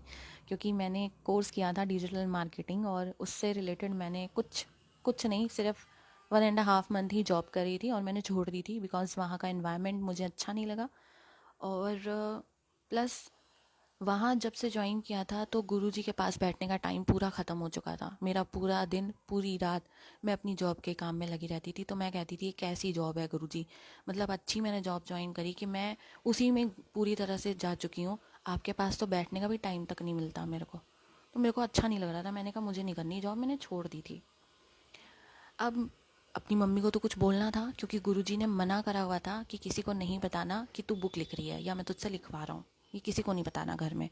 और मैं हर बात मम्मी को बता देती थी। अब मैं कैसे रोकूं, सोच में पड़ गई बोलूं क्या, क्योंकि उन्होंने मेरे से पूछा तो लैपटॉप में क्या कर रही होती है। तो फिर मैंने ये कहा कि जो मैंने जॉब करी थी ना, मैं उसी के कोर्स को दोबारा से अपडेट कर रही हूँ कि कहीं जॉब के लिए ना ट्राई करूँगी दोबारा। तो फिर मैंने ना ये भी कहा कि आप ना इस वक्त पे मत आया करो, अगर जब आप आते हो ना तो फिर हम दोनों बातें करने लग जाते हैं और फिर मैं पढ़ नहीं पाती हूँ, फिर दिन में तो टाइम होता नहीं है। तो मेरी मम्मी कहती ठीक है। मैंने बोला देखो जब मैं इस रूम से चली जाऊँ तब आप आ जाया करो। तो मेरी मम्मी ने कहा ठीक है ऐसे कर लेंगे। अब मैंने रोज़ ऐसे ही गुरुजी के पास बैठना और गुरुजी ने लिखवाते रहना। लिखते लिखते जून आ गया। गुरुजी ने पहले ही बता दिया था कि उनके बर्थडे पे वो फर्स्ट पार्ट बुक का शेयर होगा 7 जुलाई। जून आया तो ऑलमोस्ट बुक हो चुकी थी जितनी गुरुजी ने लिखवानी थी, क्योंकि 7 जुलाई से पहले ही तो पूरा कंप्लीट करवाएंगे गुरुजी। तो अब क्या हुआ, मैं ना गुरुजी से पूछूं गुरुजी अब आपने बुक इतनी लिखवा दी, अब मैं घर पे बता दूं, क्योंकि मेरे से नहीं रखा जा रहा था अंदर। वो झूठ बोल के ना मेरे मन में होए कि हाय मैंने क्यों नहीं बताया, गुरुजी ऐसे बुक लिखवा रहे हैं। सब खुश होते कि गुरुजी क्या से क्या करते हैं। गुरुजी सच में बहुत कुछ करते हैं, जब आप उनसे जुड़ते जाओगे ना उनकी महिमा ऐसी है ना, मेरे पास लफ्ज़ नहीं है। अभी बहुत सत्संग है जो धीरे धीरे सब शेयर होंगे बिकॉज़ इतना टाइम नहीं होता कि लाइव में, क्योंकि यहाँ आई हूँ तो ज़्यादा देर भी नहीं कर सकती। बट कोई नहीं, धीरे धीरे नेक्स्ट टाइम जब आऊँगी तो और शेयर करूँगी, अभी जितने आज शेयर कर सकती हूँ वो करूँगी। तो फिर क्या हुआ कि ऐसे ही गुरुजी से जब मैंने पूछा तो गुरुजी ने कहा हम दस्ते। मैं रूम में गई, मैंने ना अपने पापा मम्मी सिस्टर ब्रदर चारों वहीं बैठे हुए थे, तो मैंने उनको बोला कि ऐसे ऐसे ना गुरुजी ने बुक लिखवाई है मेरे से, तो आप पढ़ो। पहले मेरी मम्मी ने पढ़ी, उन्होंने पूरी पढ़ी, फिर मेरे पापा ने, फिर मेरी सिस्टर ने, फिर मेरे ब्रदर ने, चारों ने पढ़ी। चारों ने पढ़ने के बाद एक ही क्वेश्चन पूछा कि ये लिख कैसे ली तूने। मैंने बोला आपको तो पता है, मेरी मम्मी ने तो मेरी स्कूलिंग के टाइम पे मैंने ट्यूशन्स कम पढ़ी हैं, मेरी मम्मी ने ही ज़्यादा मेरे को पढ़ाया है, मतलब मेरी स्टडी में उन्होंने ही मेरे को सब कुछ सिखाया। तो मेरी मम्मी को तो सबसे ज़्यादा पता है, पढ़ाया उन्होंने तो उनको तो पता है ऐसे लेटर तो उसके बस की है नहीं, ये बुक कहाँ से लिख लेगी। तो वो मेरे से पूछें कि ये बुक लिख कैसे ली तूने। मैंने बोला आप मैंने नहीं लिखी है, गुरुजी ने लिखवाई है, वो डिक्टेट करते हैं तो मैं लिखती हूँ। मेरी मम्मी कहती हाँ ये बात तो सच है, क्योंकि तू तो लिख नहीं सकती। क्योंकि मेरे मार्क्स आते ही नहीं थे हिस्से में, 1 मार्क्स आता था मुश्किल से, उस पर भी मेरे को डांट पड़ती थी। वैसे मार्क्स बहुत अच्छे होते थे ओवरऑल मेरा, लेकिन उस चीज़ में मैं बहुत वीक थी, एस्से और एक लेटर में। अब जब इन्होंने बुक पढ़ी तो अब मेरे को तो याद थी नहीं कि मैंने उस बुक में क्या लिखा है, क्योंकि जब गुरुजी आपको कुछ डिक्टेट कर रहे हैं तो वो गुरु की बानी है। फॉर मी इट्स गुरु बानी, वो मेरी गुरु की बानी है, वो मेरी नहीं है, क्योंकि उन्होंने लिखवाई है, मैं तो बस लिख रही हूँ। तो और जब गुरुजी से मतलब जब उनसे डायरेक्ट कनेक्शन होता है और जब वो आपको ऐसा कुछ लिखवाते हैं या कुछ बोलते हैं ना, तो थोड़ी देर बाद वो चीज़ आपको याद नहीं रहती। मेरे साथ यही होता था। अब जैसे गुरुजी ने मेरे को इतनी सारा जो बुक में लिखवाया, कोट्स लिखवाए हैं, अपने ऊपर ही लिखवाए वो गुरुजी ने, और वो जब लिखे थे तो मेरे को नेक्स्ट डे पता नहीं होता था कि मैंने क्या लिखा है। अब सबने बुक पढ़ ली तो जून भी जा चुका था, जुलाई आने में क्या गुरुजी के बर्थडे में तो दिन ही कितने बचते हैं, फिर जुलाई में सिर्फ 6 दिन। मेरी बुक रेडी हो चुकी थी, लेकिन अब था कि मुझे उसकी पीडीएफ बनानी है। उसको शेयर कैसे करूँगी, मैं किसी संगत को नहीं जानती, मैं कहाँ जाऊँगी, किसको बोलूँगी, कैसे करूँगी गुरुजी, मुझे तो कुछ पता नहीं है। और ये बुक आपने लिखवाई है तो इसका रीज़न क्या है, ये भी दिमाग में खटकता था। पूछती थी गुरुजी से, नहीं पता था, कुछ नहीं समझ में आता था। तो क्या हुआ कि अब 7 जुलाई को हमारे घर पे सत्संग था। तब सत्संग था बड़ा, और ना मतलब ग्रुप्स में, जितने भी ग्रुप्स में मैं ऐड थी ना व्हाट्सएप के, उन सब ग्रुप्स में मैंने डाल दिया था। तो पता था संगत आएंगी बहुत ज़्यादा, तो हम सब ना तैयारियों में लगे हुए थे घर पे। कोई कुछ कर रहा था, कोई कुछ कर रहा था। तो जिस दिन गुरुजी का सत्संग था उस दिन सुबह तक, आई थिंक 4 या 5 बजे तक तो मैं भी काम में ही लगी हुई थी, क्योंकि काफ़ी काम था। और मेरी बुक की पीडीएफ नहीं बनी थी। मैं बड़ी परेशान। ऊपर से मैंने बुक भी नहीं पढ़ी, सबने पढ़ ली, मैंने ही नहीं रीड करी। मुझे पता ही नहीं उसमें मैंने लिखा क्या है, मुझे आज भी याद नहीं है। आज भी मुझे नहीं पता। तीन तीन पार्ट्स गुरुजी ने बुक्स के लिखवा दिए हैं, लेकिन लाइन मुझे एक भी याद नहीं है। और फिर क्या हुआ कि ना 5 बजे मैं अपना काम करके हटी, तो मेरे को था अब मुझे पीडीएफ क्रिएट करनी है जल्दी जल्दी, क्योंकि ये बुक कैसे शेयर होनी है वो तो बात की बात है, लेकिन फ़िलहाल अभी पीडीएफ बनाओ। मैंने ना 6-7 बारी पीडीएफ बनाई, क्योंकि फ़र्स्ट टाइम ये सब चीज़ें कर रही थी मैं, तो मुझे कोई एक्सपीरियंस था नहीं। अब मैंने ना जब वो क्रिएट कर ली पीडीएफ, तो मैंने सोचा कि मैं थक तो बहुत ज़्यादा गई थी, आइज़ मेरी बहुत टायर्ड थी, लेकिन मैंने सोचा कि अब शेयर करने की बारी है, कैसे करूँगी शेयर। चलो व्हाट्सएप ग्रुप वगैरह है तो वहाँ ही करनी होगी, लेकिन उस बुक को एक बारी स्वाति पढ़ तो ले, ये ना हो तो संगत में शेयर करे और सब पढ़ के कहें कि ये क्या इसने लिखा है, क्योंकि मुझे सच में एक वर्ड नहीं याद था। तो मेरे को हुआ नहीं, एक बारी ना पढ़ लेनी चाहिए। जब मैंने वो बुक पढ़नी स्टार्ट करी तो मैं बस रोती गई जब तक वो बुक पढ़ नहीं ली मैंने। और मैं इतना रोई कि मैं गुरुजी से जो मांगती थी वो मेरे रब ने मुझे ऐसे दिया चुटकियों में। हम इंसान हैं, इंसान रब के पास जब उनके दर पे जाता है ना तो उनसे यही चीज़ें मांगता है, मेरा बिज़नेस, मेरी प्रॉपर्टी, मेरी शादी, मेरा घर, मेरा फलाना, ये सब। लेकिन रब से रब को कोई मांगता ही नहीं है, और सबसे बड़ी गलती हम वही करते हैं। गुरुजी कहते हैं मैं सब कुछ देने के लिए बैठा हूँ, लेकिन मुझसे मुझको तो मांग। जब मैं तेरा तो ये दुनिया तेरी होगी, लेकिन अगर मैं तेरा नहीं हूँ तो ये दुनिया तेरी कैसे हो सकती है। तो मैंने तो कभी गुरुजी से ये चीज़ें मांगी ही नहीं थी कि ये कर दो, वो कर दो, ऐसे कर दो। कुछ भी नहीं मांगा था। सिर्फ एक बारी एक नॉर्मल बात कही थी कि गुरुजी हर इंसान की ख्वाहिश होती है, मेरी ये एक विश है। क्योंकि ना तब मरने से बहुत डर लगता था, आज नहीं लगता, उस टाइम पे बहुत लगता था जब गुरुजी से जुड़े नहीं थे। तब तक ऐसा लगता था कि मतलब बहुत डर, एक डर था ये अंदर बैठा हुआ। तो मैं गुरुजी को कहती थी, गुरुजी हर इंसान की एक ख्वाहिश होती है, लेकिन मेरी एक ही विश है कि अगर मैं मर भी जाऊँ ना तो भी मरने के बाद ना लोगों के दिलों में ज़िंदा रहूँ, बस। लेकिन गुरुजी क्या करूँगी, कैसे करूँगी, मेरे को कुछ नहीं आता। पढ़ाई में गुरुजी ने बहुत अच्छा रखा, लेकिन क्या उससे मतलब कैसे होगा मुझे कुछ नहीं पता। बस एक बारी नॉर्मली बात करी जैसे आप अपने बेस्ट फ्रेंड से करते हो, तो मैंने गुरुजी को वही बनाया था। गुरुजी सब कुछ है, फादर भी हैं, मदर भी हैं, भाई भी हैं, और गुरुजी हर रोल दी बेस्ट प्ले करते हैं। इनके जैसे पेरेंट्स कहीं नहीं हो सकते। भाई का रोल भी गुरुजी ऐसा करते हैं कि बस गुरुजी इतनी रक्षा करते हैं, बड़ी से बड़ी मुसीबत से हमें निकाल के ले आते हैं। तो मैंने तो एक बारी बस वो बात गुरुजी को बोली, और जब मैंने बुक पढ़ी तो मेरे आंसू नहीं रुक रहे थे, मैं बहुत रोई। और मैं गुरुजी को देख रही थी, गुरुजी मैंने आपसे एक छोटी सी बात, सिर्फ एक बात कही थी, मांगी नहीं थी, आपने वो इतनी बड़ी करके मुझे दी। और आपने जो इसमें लिखवाया वो मैं सोच भी नहीं सकती थी कि ये मैं लिख सकती हूँ, नहीं लिख सकती। जो मेरे स्कूल फ्रेंड्स हैं या जो मेरे टच में है पहले से ही, उनको पता है ये नहीं लिख सकती, इसके बस की नहीं है। क्योंकि जब वो बुक लिखी थी उसका भी एक रीज़न है, वो आज बताती हूँ, पहले भी शेयर किया है। जब मेरे पापा की तबीयत ठीक हो गई थी ना उस टाइम पे, उससे पहले मैं अपना बुटीक और इंस्टीट्यूट रन आउट कर रही थी, तो मैंने वो बंद कर दिया था। क्योंकि जब इतनी सारी प्रॉब्लम्स आ गई तो उन चीज़ों पे फोकस नहीं हो पा रहा था, और हैंडल भी अकेले ही करती थी। कभी कभी मेरी मम्मी बुटीक पे होती थी, लेकिन जो मेरा इंस्टीट्यूट था वो सिर्फ मैं ही हैंडल करती थी। तो मैंने वो दोनों बंद कर दिए हमने। फिर क्या हुआ, मैंने सोचा मेरे पापा ठीक हो गए हैं तो मैं ना कहीं जॉब ट्राई कर लेती हूँ, क्योंकि ना सब बड़ा जॉब जॉब करते हैं, हम जॉब कर रहे हैं, हम जॉब कर रहे हैं। मैंने कहा मैं भी देखूँ ज़रा जाकर जॉब में होता क्या है, ऐसा क्या है, भाई कोई नॉलेज गेन करके आ जाऊँगी। चलो मैंने जॉब ज्वाइन कर ली। मैंने दिसंबर में इंटरव्यू दिया था, उसका भी एक सत्संग है बट वो बाद में सुनाऊंगी। तो मैंने दिसंबर में जब इंटरव्यू दिया, मुझे वैसे पंडित ने मेरी कुंडली देखकर बोला था आप भूल जाओ, आपकी जॉब भी लग सकती है। और मैंने जो कोर्स किया था उसमें मेरा 1-1.5 लाख लग गया था। तो मैं गुरुजी से बोलूँ, गुरुजी अगर जॉब लगनी नहीं थी कोर्स क्यों करवाया आपने, आप मत करवाते कोर्स।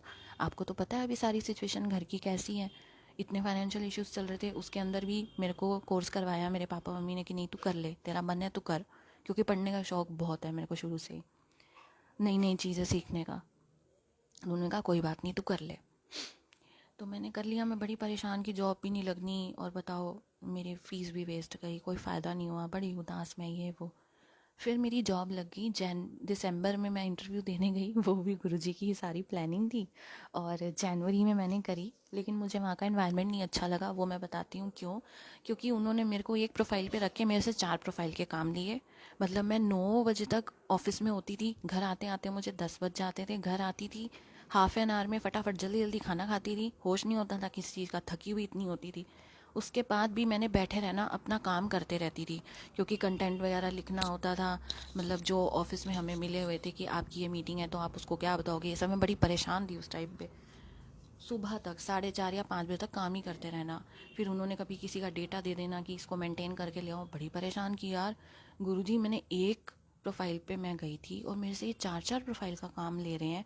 ऊपर से मेरा सोना, मेरा खाना, मेरा सब कुछ ख़त्म, और मैं आपके पास तो 1 मिनट भी नहीं बैठती हूँ। सुबह उठी, माथा टेका, भागो। और 4:30 या 5 बजे सोना, और 5:30 उठ जाना, 1-2 घंटे की नींद लेना। क्या नींद और क्या, मतलब समझ ही नहीं आ रहा था कि हो क्या रहा है। और फिर वहाँ पहुँचना, तो वहाँ जाती सुबह सुबह डांट बड़ी पड़ती थी, क्योंकि मैं हमेशा लेट हो जाती थी। यहाँ था नहीं ऑफिस, 1.5-2 घंटे का रास्ता था यहाँ से। मेट्रो रुक जाती थी, कभी कभी मैं लेट हो जाती थी, तो जाते ही डांट ही पड़ती थी डेली। तो जनवरी मैंने वहाँ करी। फरवरी में मैंने सिर्फ कुछ ही दिन करी, आई थिंक 15 डेज़ करे होंगे। पहले मेरे को सबने बोला कि एटलीस्ट तू अपनी सैलरी तो ले। मैंने बोला अब तो सैलरी भी भाड़ में जाए, मुझे नहीं चाहिए, मेरे को जॉब ही नहीं करनी, मैं तो जा रही हूँ यहाँ से। कुछ एनवायरनमेंट भी ठीक नहीं लग रहा था वहाँ, थोड़ी पॉलिटिक्स ज़्यादा चलती थी। तो मैंने ना फरवरी में वो छोड़ दी। अब जब जॉब छोड़ दी, तो उसके दिन बाद मेरे को गुस्सा है अपने पे कि मैंने क्यों जॉब छोड़ी। जॉब तो सही थी, कोई बात नहीं, अगर काम करना पड़ रहा था, हार्ड वर्क तो सबको करना पड़ता है, बट कर तो रही थी, वहाँ पर कुछ नॉलेज तो मिलती है मेरे को। थोड़े दिन हुआ मेरे को, फिर सोचा कोई बात नहीं, जो गुरुजी की मर्ज़ी, जैसे गुरुजी ने करवाना हो वो अपने आप करवा लेंगे, अगर जॉब लगवानी होगी लगवा देंगे। लेकिन ये नहीं पता था कि वो जॉब इसलिए छूटी थी क्योंकि गुरुजी ने अपनी जॉब पे लगाना था ना। अगर मैं वो जॉब करती रहती तो गुरुजी से डायरेक्ट कनेक्शन कैसे बनता, वो जो उन्होंने बुक लिखवानी थी डिक्टेट करवा कर, वो कैसे लिखती, वो सब तो मिस हो जाता। तो हर चीज़ के पीछे एक अच्छाई होती है, जो हमारे बड़े हमेशा कहते हैं। वो हमें तब समझ में आती है जब वो चीज़ें हमारे सामने होने लगती हैं। तो जब गुरुजी ने बुक लिखवाई, तब मुझे समझ में आया कि वो जॉब मेरे लिए थी ही नहीं। इसलिए गुरुजी ने रीज़न बनवा कर उसको छुड़वा दिया कि नहीं करना। और कौन सी जॉब पे लगाया, अपनी जॉब पे। उस जॉब में सैलरी मिलती थी, वो क्या थी, वो मंथ चलती, 2 महीने चलती, आप कितने दिन चला लेते। लेकिन जो गुरुजी की सैलरी है वो है बेअंत वाली ब्लेसिंग्स, जो आपके अकाउंट में हमेशा चलती रहेंगी, ज़िंदगी के साथ, ज़िंदगी के बाद भी। तो वो सबसे बेस्ट है, गुरुजी की सेवा सबसे बेस्ट है। तो बस गुरुजी की सेवा में ही लग गई, और उसी में ऐसी खोई कि मतलब जब उस टाइम पे बुक लिखी थी ना, तो एक सदा मासूम जी का ना एक भजन मैंने सुना, कमली वाला। मुझे बहुत अच्छा लगा वो, क्योंकि जब बुक लिखी थी उस वक्त वाकई में कमली हो गई थी कि मेरे को दुनिया के बारे में कुछ नहीं पता। मुझसे आप न्यूज़ से रिलेटेड कुछ उस वक्त पे पूछ लो, मैं ज़ीरो हूँ, मैं कुछ नहीं बता सकती थी। मैं इतना खो चुकी थी। हर वक्त बस गुरु जी की बुक शेयर करना, कभी किसी को भेज रही हूँ, और अपनी कुमारी में हूँ, गुरु जी की दुनिया में, उनकी बसाई हुई एक दुनिया में थी, जहाँ हर वक्त खुश रहना, हर वक्त खुश रहना। किसी के मतलब आप अपने आसपास का भी नहीं कुछ पता होता था कि नेबरहुड में क्या चल रहा है, किसकी लड़ाई हो रही है, ये वो, मुझे किसी से मतलब ही नहीं रह गया था। और ये सच में होता है, जब आप अपने रब से जुड़ते हो ना, तो आपको दीन दुनिया की खबर नहीं रहती, तब आप अपनी रब की दुनिया में होते हो, और वो सबसे बेस्ट होता है। तो बस वही हो रहा था। अब बात आई कि बुक कैसे शेयर करी जाए, बीच में स्किप कर गई थी। तो बुक कैसे शेयर करी मैंने, उस वक्त पे मैं एक ही ग्रुप में ऐड थी, FB पे, गुरुजी संगत रोहिणी करके। बस वहाँ पे गुरुजी के स्वरूप दिखते थे कुछ, और बस ये 2 सत्संग शायद मैंने वहीं से रीड करे होंगे, किसी ने डाले थे तब।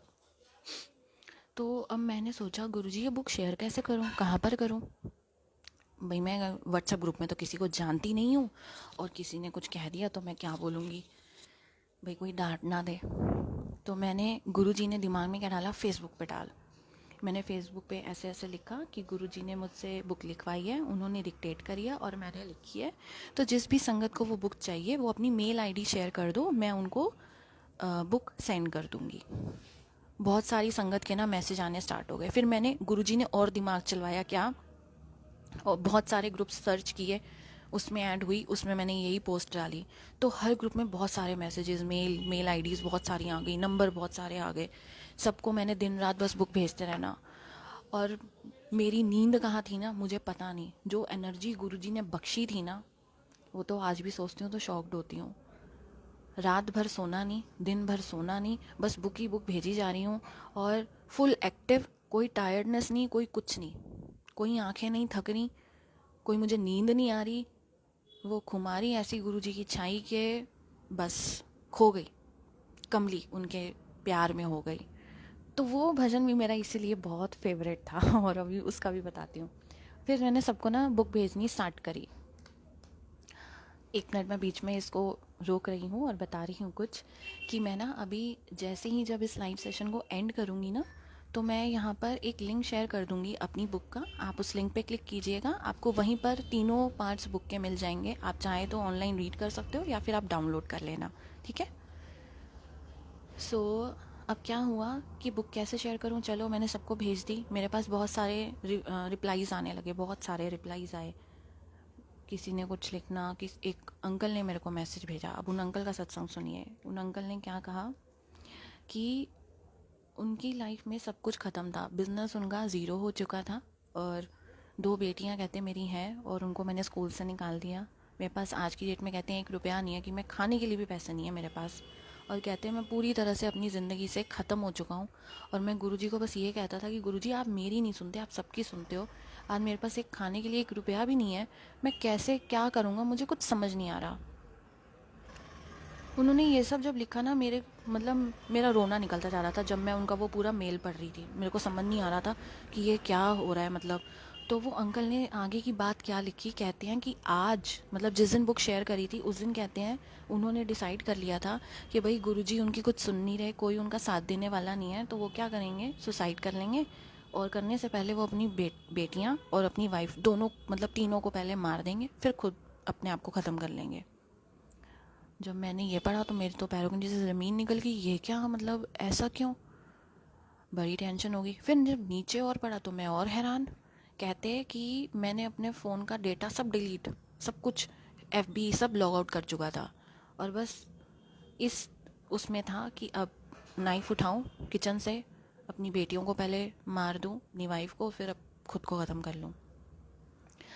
पर आप एक बात बताओ, हमारे लाइफ में जो प्रॉब्लम चल रही होती है, वो प्रॉब्लम अगर हम किसी से शेयर नहीं करते तो वो किससे शेयर हो रही होती है, हमारे भगवान से, हमारे गुरुजी से। हम कहते तो हैं गुरुजी आप सुनते नहीं हो, आप हमारी प्रॉब्लम सॉल्व नहीं कर रहे हो, आप हमें देख नहीं रहे हो, लेकिन सच बोलूं, सुनते भी वही हैं, देखते भी वही हैं, और उन प्रॉब्लम से निकालते भी वही हैं। इंसान कभी आपकी कोई हेल्प नहीं कर सकता, और आप इंसान से कभी उम्मीद भी मत लगाना। अगर उम्मीद रखनी है तो अपने रब से रखना, क्योंकि एक सच्चा साथी वो ही है इस पूरी दुनिया में। और अगर बड़ी से बड़ी मुसीबत से आपको कोई निकाल सकता है तो वो सिर्फ़ और सिर्फ गुरुजी, और कोई भी नहीं। फिर क्या हुआ, अब उन अंकल के मन में जो थॉट्स थे वो उनकी वाइफ क्या, किसी को भी नहीं पता था। तो किसको पता था, गुरुजी को। कहते पता नहीं क्या हुआ, उन्होंने फ़ोन तक अपना ऑफ कर दिया था। अब गुरुजी ने उनकी बुद्धि कैसे घुमाई, आप ये देखना। कहते मैं बैठा हुआ था और बस जा रहा था कि अब बस आखिरी पल है, अब ख़त्म होना है। गुरुजी ने उनका माइंड ऐसे डाइवर्ट करा कि उन्होंने जाना तो किचन में था, लेकिन वो रूम में गए, अपना फ़ोन उठाया, उसको ऑन करा। कहते मैंने ऑन करा, गुरुजी ने एफबी ऑन करवा दी। माइंड देखो कैसे घुमा रहे हैं गुरुजी। हम सब कठपुतलियाँ हैं गुरुजी के हाथ में। हम बोलते तो हैं कि मैं ये, मैं वो, मैं तो कुछ है ही नहीं। पहली बात, ये बॉडी भी हमारी नहीं है, ये सांसें हमारी नहीं है, सब कुछ रब का दिया हुआ है, तो उनके अकॉर्डिंग ही चलेगा। और हम सब कठपुतलियाँ, जैसे गुरुजी नचाएंगे वैसे हमें नाचना पड़ेगा। तो अब वो अंकल का माइंड डाइवर्ट गुरुजी ने ऐसे स्टार्ट करा, फ़ोन ऑन करवाया, एफबी ऑन करवा दी, उन्होंने लॉगिन करा। कहते मैंने जैसे ही लॉगिन करा, सबसे पहली पोस्ट मेरी मतलब मेरे सामने जो थी वो आपकी थी, कि ऐसे ऐसे ये लड़की है, इसने बुक लिखी है, गुरुजी ने इसको डिक्टेट करवाई है, और अगर किसी भी संगत को चाहिए तो अपनी मेल आईडी शेयर कर दो। कहते मैंने आपको ना मेल आईडी भेज दी और आपने इंस्टेंटली मुझे 1 या 2 मिनट में रिवर्ट बैक भी किया। मैंने उनको उसी वक्त भेज दी थी, क्योंकि मेरा यही होता था कि मेरे को जिस वक्त जिसकी मेल आईडी दिखती थी मैं उसी वक्त भेजती थी। वेट नहीं करती थी कि 10 दिन बाद भेजूंगी या 20 दिन बाद भेजूंगी, ऐसा नहीं था। क्योंकि नींद का तो कहाँ थी नींद तो पता ही नहीं ना, गुरुजी की धुन में खोई हुई थी पूरी तरह। और बस जो उस वक्त मज़ा था वो कुछ अलग ही था, वो नज़ारे ही अलग थे। तो मैंने उनको भेज दी। कहते मैंने बुक खोली, मैंने 1 पेज पढ़ा। कहते जब 1 पेज पढ़ा तो मेरे को हुआ दूसरा पेज भी पढ़ता हूँ, दूसरा पढ़ा, तीसरा पढ़ा। कहते मेरा मन करे मैं पूरी बुक पढ़ लूँ। कहते जब मैंने पूरी बुक पढ़ ली ना तो मैं गुरुजी के आगे रोया कि गुरुजी मेरे से गलती हो गई। मैं कह रहा था कि आप मेरे को देख नहीं रहे हो, आप मेरे को सुन नहीं रहे हो, मैं गलत था, जबकि आप ही मुझे देख रहे हो और आप ही मुझे सुन रहे हो। क्योंकि उन अंकल के मन में जो थॉट्स चल रहे थे कि मैं मार दूंगा सबको और फिर ऐसे खुद कर लूँगा, वो सिर्फ किसको पता थे, सिर्फ गुरुजी को। तो अंकल ने बोला कि गुरुजी आप तो जान ही जान, मैं जहाँ चाकू उठाने जा रहा था वहाँ आप मेरे से फ़ोन उठवा रहे हो। आपने मेरा दिमाग पूरी तरह से घुमा दिया, और मेरी बात अगर पता भी थी तो सिर्फ आपको पता थी, और आपने मेरे को कैसे मेरे माइंड को चेंज करा और कैसे सब कुछ टर्न कर दिया।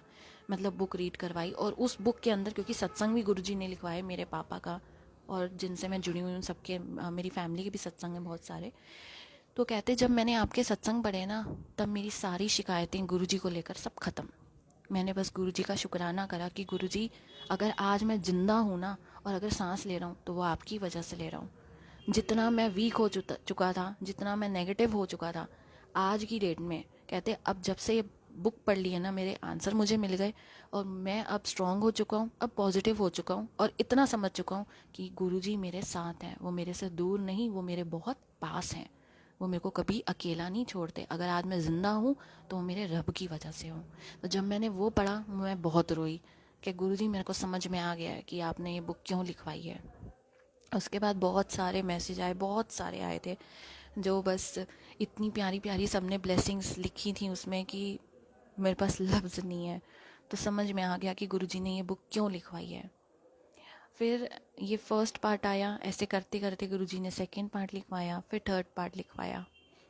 और ये था कि मैं कैसे मतलब गुरुजी से जुड़ी थी। और बाद में ये चीज़ समझ में आई कि this is the direct connection, इसको बोलते हैं डायरेक्ट कनेक्शन। अब बात आती है टोटल सरेंडर। सब पढ़ते हैं टोटल सरेंडर, सब बोल देते हैं टोटल सरेंडर करो, लेकिन सामने वाले को समझाते नहीं है हम कि एग्जैक्ट टोटल सरेंडर होता क्या है। एक बारी गुरुजी का एक मैंने पंजाबी में वचन रीड करा था, थोड़ा सा गड़बड़ बोल दूंगी, पंजाबी मुझे एग्जैक्ट नहीं आती, कि अपनी ज़िंदगी का घोड़ा मेरे हत्थ विच दे के वेख्यो कि मैं की करदा, ऐसे कुछ करके एक लाइन थी कि अपनी ज़िंदगी का घोड़ा मेरे हाथ में देकर देखो, फिर मैं देखो इसे कहाँ से कहाँ लेकर जाता हूँ। This is the total surrender. इस लाइन का मीनिंग है टोटल सरेंडर, इसको बोलते हैं। मुझे नहीं पता था उस वक्त पे, मैं तो अनजान थी जब गुरुजी से जुड़ी, मुझे तो डायरेक्ट कनेक्शन नहीं पता था, तो टोटल सरेंडर कहाँ से पता होता। डायरेक्ट कनेक्शन तो तब समझ में आया जब गुरुजी ने बुक लिखवाई, क्योंकि आप वो चीज़ लिख रहे हो जो आपका रब आपसे लिखवा रहा है। तो वो तो डायरेक्ट कनेक्शन है कि गुरु की बानी है। क्योंकि मेरी मम्मी ने फिर मुझे बाद में समझाया कि ये जितने भी संत थे बड़े बड़े, तो भगवान उनसे कैसे रामायण कैसे लिखी, शिव पुराण कैसे लिखी, तो रब उनसे खुद लिखवाते थे। तो तब समझ में आया कि अच्छा इसको डायरेक्ट कनेक्शन कहते हैं। अब बात आई टोटल सरेंडर। मैंने एक दिन पढ़ लिया, मैं भी आई इस रूम में गुरुजी के पास, गुरुजी के चरणों में माथा टेका और बस कह दिया, क्योंकि मैं थोड़ी माइंड ऑलरेडी बहुत टेंस चलता था, इतनी सारी प्रॉब्लम्स देख चुके थे लाइफ में। तो मैंने भी गुरुजी को कह दिया, गुरुजी अब तो मेरी लाइफ भी ना आपके टोटल सरेंडर मैंने कर दी है। पता नहीं था कि उससे होगा क्या, कुछ नहीं जानती थी। बस इतना कहा कि गुरुजी अब तो टोटल सरेंडर आपको कर दिया है। अब देखो मेरे को नहीं पता था ना मैंने तो एक नॉर्मली भोलेपन में कह दिया, गुरुजी मैंने टोटल सरेंडर कर दी अपनी लाइफ। मीनिंग नहीं पता उसका होगा क्या, उससे होता क्या है, और छोड़ दिए कह के बात। ठीक है। धीरे धीरे धीरे धीरे वक्त निकलता गया। मुझे समझ में नहीं आया कि गुरुजी ने कहाँ से कहाँ मुझे पहुँचा डाला। जब वो चीज़ें सामने सामने होती गई तो मैं हैरान कि ये चीज़ें तो आपने कभी सोची नहीं होंगी, और वो आपका रब आपको बख्श रहा है। उन्होंने सब कुछ कन्वर्ट करके रख दिया, सब कुछ पलट दिया, पूरा चेंज, टोटली चेंज। मैं हैरान कि वाकई में जिस दिन से आप गुरुजी को ये बात बोलोगे ना कि गुरुजी मैं भी अपनी ज़िंदगी आपके हाथों में सौंपता हूँ या सौंपती हूँ, अब आपने इसको चलाना है, आप जैसा चलाओगे वो सबसे बेस्ट होगा। क्योंकि हम बच्चे नादान हैं, हमें इस दुनिया का नहीं पता। दुनिया में हर तरह का इंसान है, वो आपको प्रॉफिट भी करेगा, आपका लॉस भी बहुत करवाएगा, लेकिन एक रब है जो हमेशा आपके लिए अच्छा ही सोचेंगे। शायद उस वक्त पे भी हमें गलत लगता है कि नहीं हमें तो ये चाहिए था, गुरुजी ने हमें दिया नहीं, हम बड़ी कंप्लेंट्स करेंगे। लेकिन जब वो चीज़ें हमारे सामने धीरे धीरे आती हैं ना सामने कि हाँ ये अच्छा हुआ, नहीं हुआ हमारे साथ, तब हम अपने रब का शुक्र मनाते हैं कि गुरुजी अच्छा हुआ उस वक्त पे आपने हमारी वो बात नहीं सुनी और हमें नहीं दिया। क्योंकि आज अगर चीज़ें वो हमारी लाइफ में होती तो हम पता नहीं कहाँ होते, वो हमारी लाइफ वर्स्ट हो चुकी होती। तो कभी कभी कुछ चीज़ें गुरुजी अगर नहीं दे रहे होते तो उस पर कंप्लेंट्स नहीं, उस पर अपने रब का शुक्र मनाना, क्योंकि सच में वो उस वक्त आपको बहुत बड़ी कष्टों से बचा रहे हैं जो उस वक्त आपको नहीं समझ में आएंगे। तो जब मैंने टोटल सरेंडर बोल दिया उसके बाद तो ज़िंदगी मेरी गुरुजी ने पूरी बदल के रख दी। मैं सोच भी नहीं सकती थी वो चीज़ें जो गुरुजी ने बख्शी हैं। सच सच बोल रही हूँ, बहुत सारी चीज़ें हैं उसमें। मैं एक चीज़ अपनी एक और बताती हूँ कि छोटे होते से ना जैसे हर बच्चे की होती हैं विशेष होती हैं, मेरी भी थी। जैसे टीवी में देखना बहुत सारे सिंगर्स के आते हैं ना, सीरियल आते हैं, प्रोग्राम आते हैं जिसमें छोटे छोटे बच्चे बड़ी एज के भी सब सिंगिंग कर रहे होते हैं। मेरे को बड़ा होता था, मैंने कहा हमारी तो आवाज़ ऐसी है नहीं, हम कहाँ गा सकते हैं, हमारी तो बेकार आवाज़ है, इनकी वॉइस कितनी अच्छी है, लोगों के बच्चे देखो कहाँ से कहाँ पहुँच रहे हैं, हम कब कुछ करेंगे, हम कब कुछ कर सकेंगे ऐसा। मतलब मेरे को मन करता था सिंगिंग का, तो अकेले में कभी ऐसे गा लेना, लेकिन अपने जैसे एक ईयर को बंद करना और सुनना, क्योंकि एक ईयर जब आप बंद करोगे तो आपको अपनी आवाज़ सुनाई देगी, तो मतलब आपको पता चलेगा कि कैसी टोन आ रही है। तो मेरे को नहीं लगती थी, मैंने कहा मेरी तो आवाज़ ही बिल्कुल बेकार है, हम नहीं बन सकते सिंगर विंगर, हम है ही नहीं वैसे। हर वक्त अपने में ही वो करना कि नहीं ऐसा तो हम है ही नहीं, ये हो ही नहीं सकता। लेकिन फिर धीरे धीरे गुरुजी ने पता नहीं क्या, गुरुजी भरते गए कहाँ उन्होंने पहुँचा दिया। मतलब पूरी लाइफ मेरी आज गुरुजी चेंज कर चुके हैं। जो किस्मत में नहीं भी था वो सब वो बख्श रहे हैं, ये सच है। तो बस अपनी ज़िंदगी का घोड़ा ना अपने रब के हाथ में दे दो कि गुरुजी मेरी लाइफ आपके हाथों में है, अब आपने जैसा चलाना है ना आप उसे वैसा चलाओ और आप मेरी मत सुनना। और फिर देखना वो आपकी ज़िंदगी कन्वर्ट करके रख देते हैं। रंग से राजा सिर्फ रब बना सकता है और कोई नहीं बना सकता। लेकिन उस टाइम पे अपना माइंड कभी नहीं यूज़ करना, क्योंकि गुरुजी कहते हैं उनके आगे माइंड यूज़ नहीं करना चाहिए, क्योंकि रब सब कुछ समझते हैं और रब से ज़्यादा कोई कुछ नहीं देख रहा। गुरुजी के हाथों में हमारा प्रेजेंट, हमारा पास्ट, हमारा फ्यूचर सब कुछ है। And he knows the best for us. उनको पता है कि हमारे लिए सबसे बेस्ट क्या है, वो हमें वही देंगे और सच में वो देते भी वही हैं। अब बात आती है ये सिंगिंग को लेकर। तो ना अब जैसे यहाँ मैंने FB पे पेज बना लिया था, जब बुक शेयर करी, फर्स्ट बुक करी थी तो मैंने FB पे पेज बनाया अपना बुक के नेम से, मिरेकल्स ऑफ गुरुजी के। फिर मैं उसके कुछ टाइम बाद गई इंस्टाग्राम पे, तो सब जनरली यहीं पे सब लाइव करते हैं, लेकिन उस टाइम पे कोई लाइव नहीं करता था, ये भी सच है एक। तो मैं जब इंस्टाग्राम पे गई, गुरुजी ने वहाँ पर भी पेज बनवाया, मैंने लिखा वहाँ पर बुक का नेम ही और उससे मैंने वो पेज क्रिएट कर दिया। स्टार्टिंग में वहाँ पे 6 to 7 संगत थी, धीरे धीरे करते करते सब बढ़ती गई। फिर एक दिन क्या हुआ कि मैं ना मतलब जैसे उस पेज पे ना गुरुजी के जैसे घर पे गुरुजी को जो भी चोला पिनाया वो सब मैं उस पर डालती थी, सारे पिक्स डालती थी गुरुजी की, क्योंकि मेरे को शौक बड़ा था। मैं गुरुजी के एक ही स्वरूप की 10-10 पिक्स लेनी और सब अपलोड करनी वहाँ पर। तो वैसे ही एक दिन मैंने गुरुजी का चोले की पिक वहाँ पर शेयर कर दी। हमारे घर पे हमने लगाया था, विंटर्स का टाइम था, तो हमने गुरुजी को जीन्स और हुड्डी पहनाई थी। अब होता है ना कि थोड़ी देर पहले मैंने शेयर किया था कि कभी भी नुक्स नहीं निकालना चाहिए। सबसे पहली बात आप ये सोचो, गुरुजी की मर्ज़ी के बगैर कोई बड़े मंदिर में कदम नहीं रख सकता, गुरुजी की मर्ज़ी के बगैर कोई उनके सत्संग में नहीं जा सकता, गुरुजी की मर्ज़ी के बगैर कोई उनका ड्रीम तक नहीं ले सकता। ठीक है, सत्संग में क्या बनेगा, कौन सी संगत आएगी, लंगर प्रसाद में क्या क्या होएगा, सत्संग का टाइम, उसकी डेट, हर चीज़ गुरुजी डिसाइड करते हैं, हम नहीं। हम सिर्फ सेवा कर रहे होते हैं, बाकी सब कुछ गुरुजी डिसाइड करते हैं। ठीक है, तो अब क्या हुआ, मैंने वो पिक शेयर कर दी गुरुजी की जीन्स और शर्ट की, क्योंकि उस पे ना बहुत सारे दर्शन थे, उसमें माता रानी का दर्शन, उसमें गुरुजी के इतने सारे फेसेस थे, तो मैंने वो अपलोड कर दी। सारी संगत ने जय गुरुजी लिखा, सब बड़े शॉक्ड हो रहे थे देखकर कि इतने सुंदर दर्शन हो रहे हैं उसमें। एक आंटी ने उसमें मेरे को पर्सनली टेक्स्ट किया और गुरुजी के चोले को लेकर वो बोलने लग गई। उन्होंने चोले पे बहुत गलत वर्ड बोल दिया जो मेरे से बर्दाश्त नहीं हुआ, कि आप मुझे जो मर्जी बोल लो लेकिन गुरुजी के लिए गलत वर्ड नहीं सुनूंगी, बिल्कुल भी नहीं सुनूंगी। मुझे बहुत गुस्सा आया और मैंने उन आंटी को बोला कि आंटी आपको पता है आप क्या कह रहे हो, आप गुरुजी के चोले पे उंगली उठा रहे हो। सबसे पहली बात, आप गुरुजी की फिजिकल टाइम की वीडियोस देखो, गुरुजी सब कुछ पहनते थे, गुरुजी बहुत ही मस्त मोले थे। गुरुजी अगर हम रोते थे तो हमें हंसाते भी वही थे, मजाक भी वही करते थे। मैं गुरुजी से फिजिकल टाइम पे नहीं जुड़ी हूँ, लेकिन कोई ये क्वेश्चन करता है कि गुरुजी से कभी मिले हो? हाँ मिली हूँ।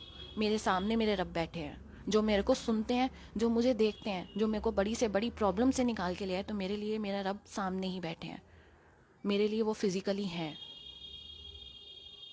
क्योंकि वो हर एक चीज़ सुनते हैं, हर एक प्रॉब्लम से मुझे निकालते हैं, तो ऑब्वियसली वो फिजिकली हैं। तो मैंने देखा है मेरे गुरुजी को, ड्रीम में भी देखा है, तो कैसे कह दूँ कि नहीं देखा गुरुजी को। तो अब ना मैंने उन आंटी को ये बात बोली, आपने बहुत गलत बात बोल दी, मुझे बड़ा गुस्सा चढ़ा हुआ था। मैं फ़र्स्ट टाइम उस दिन लाइव गई, जो मैं कभी सोच भी नहीं सकती थी।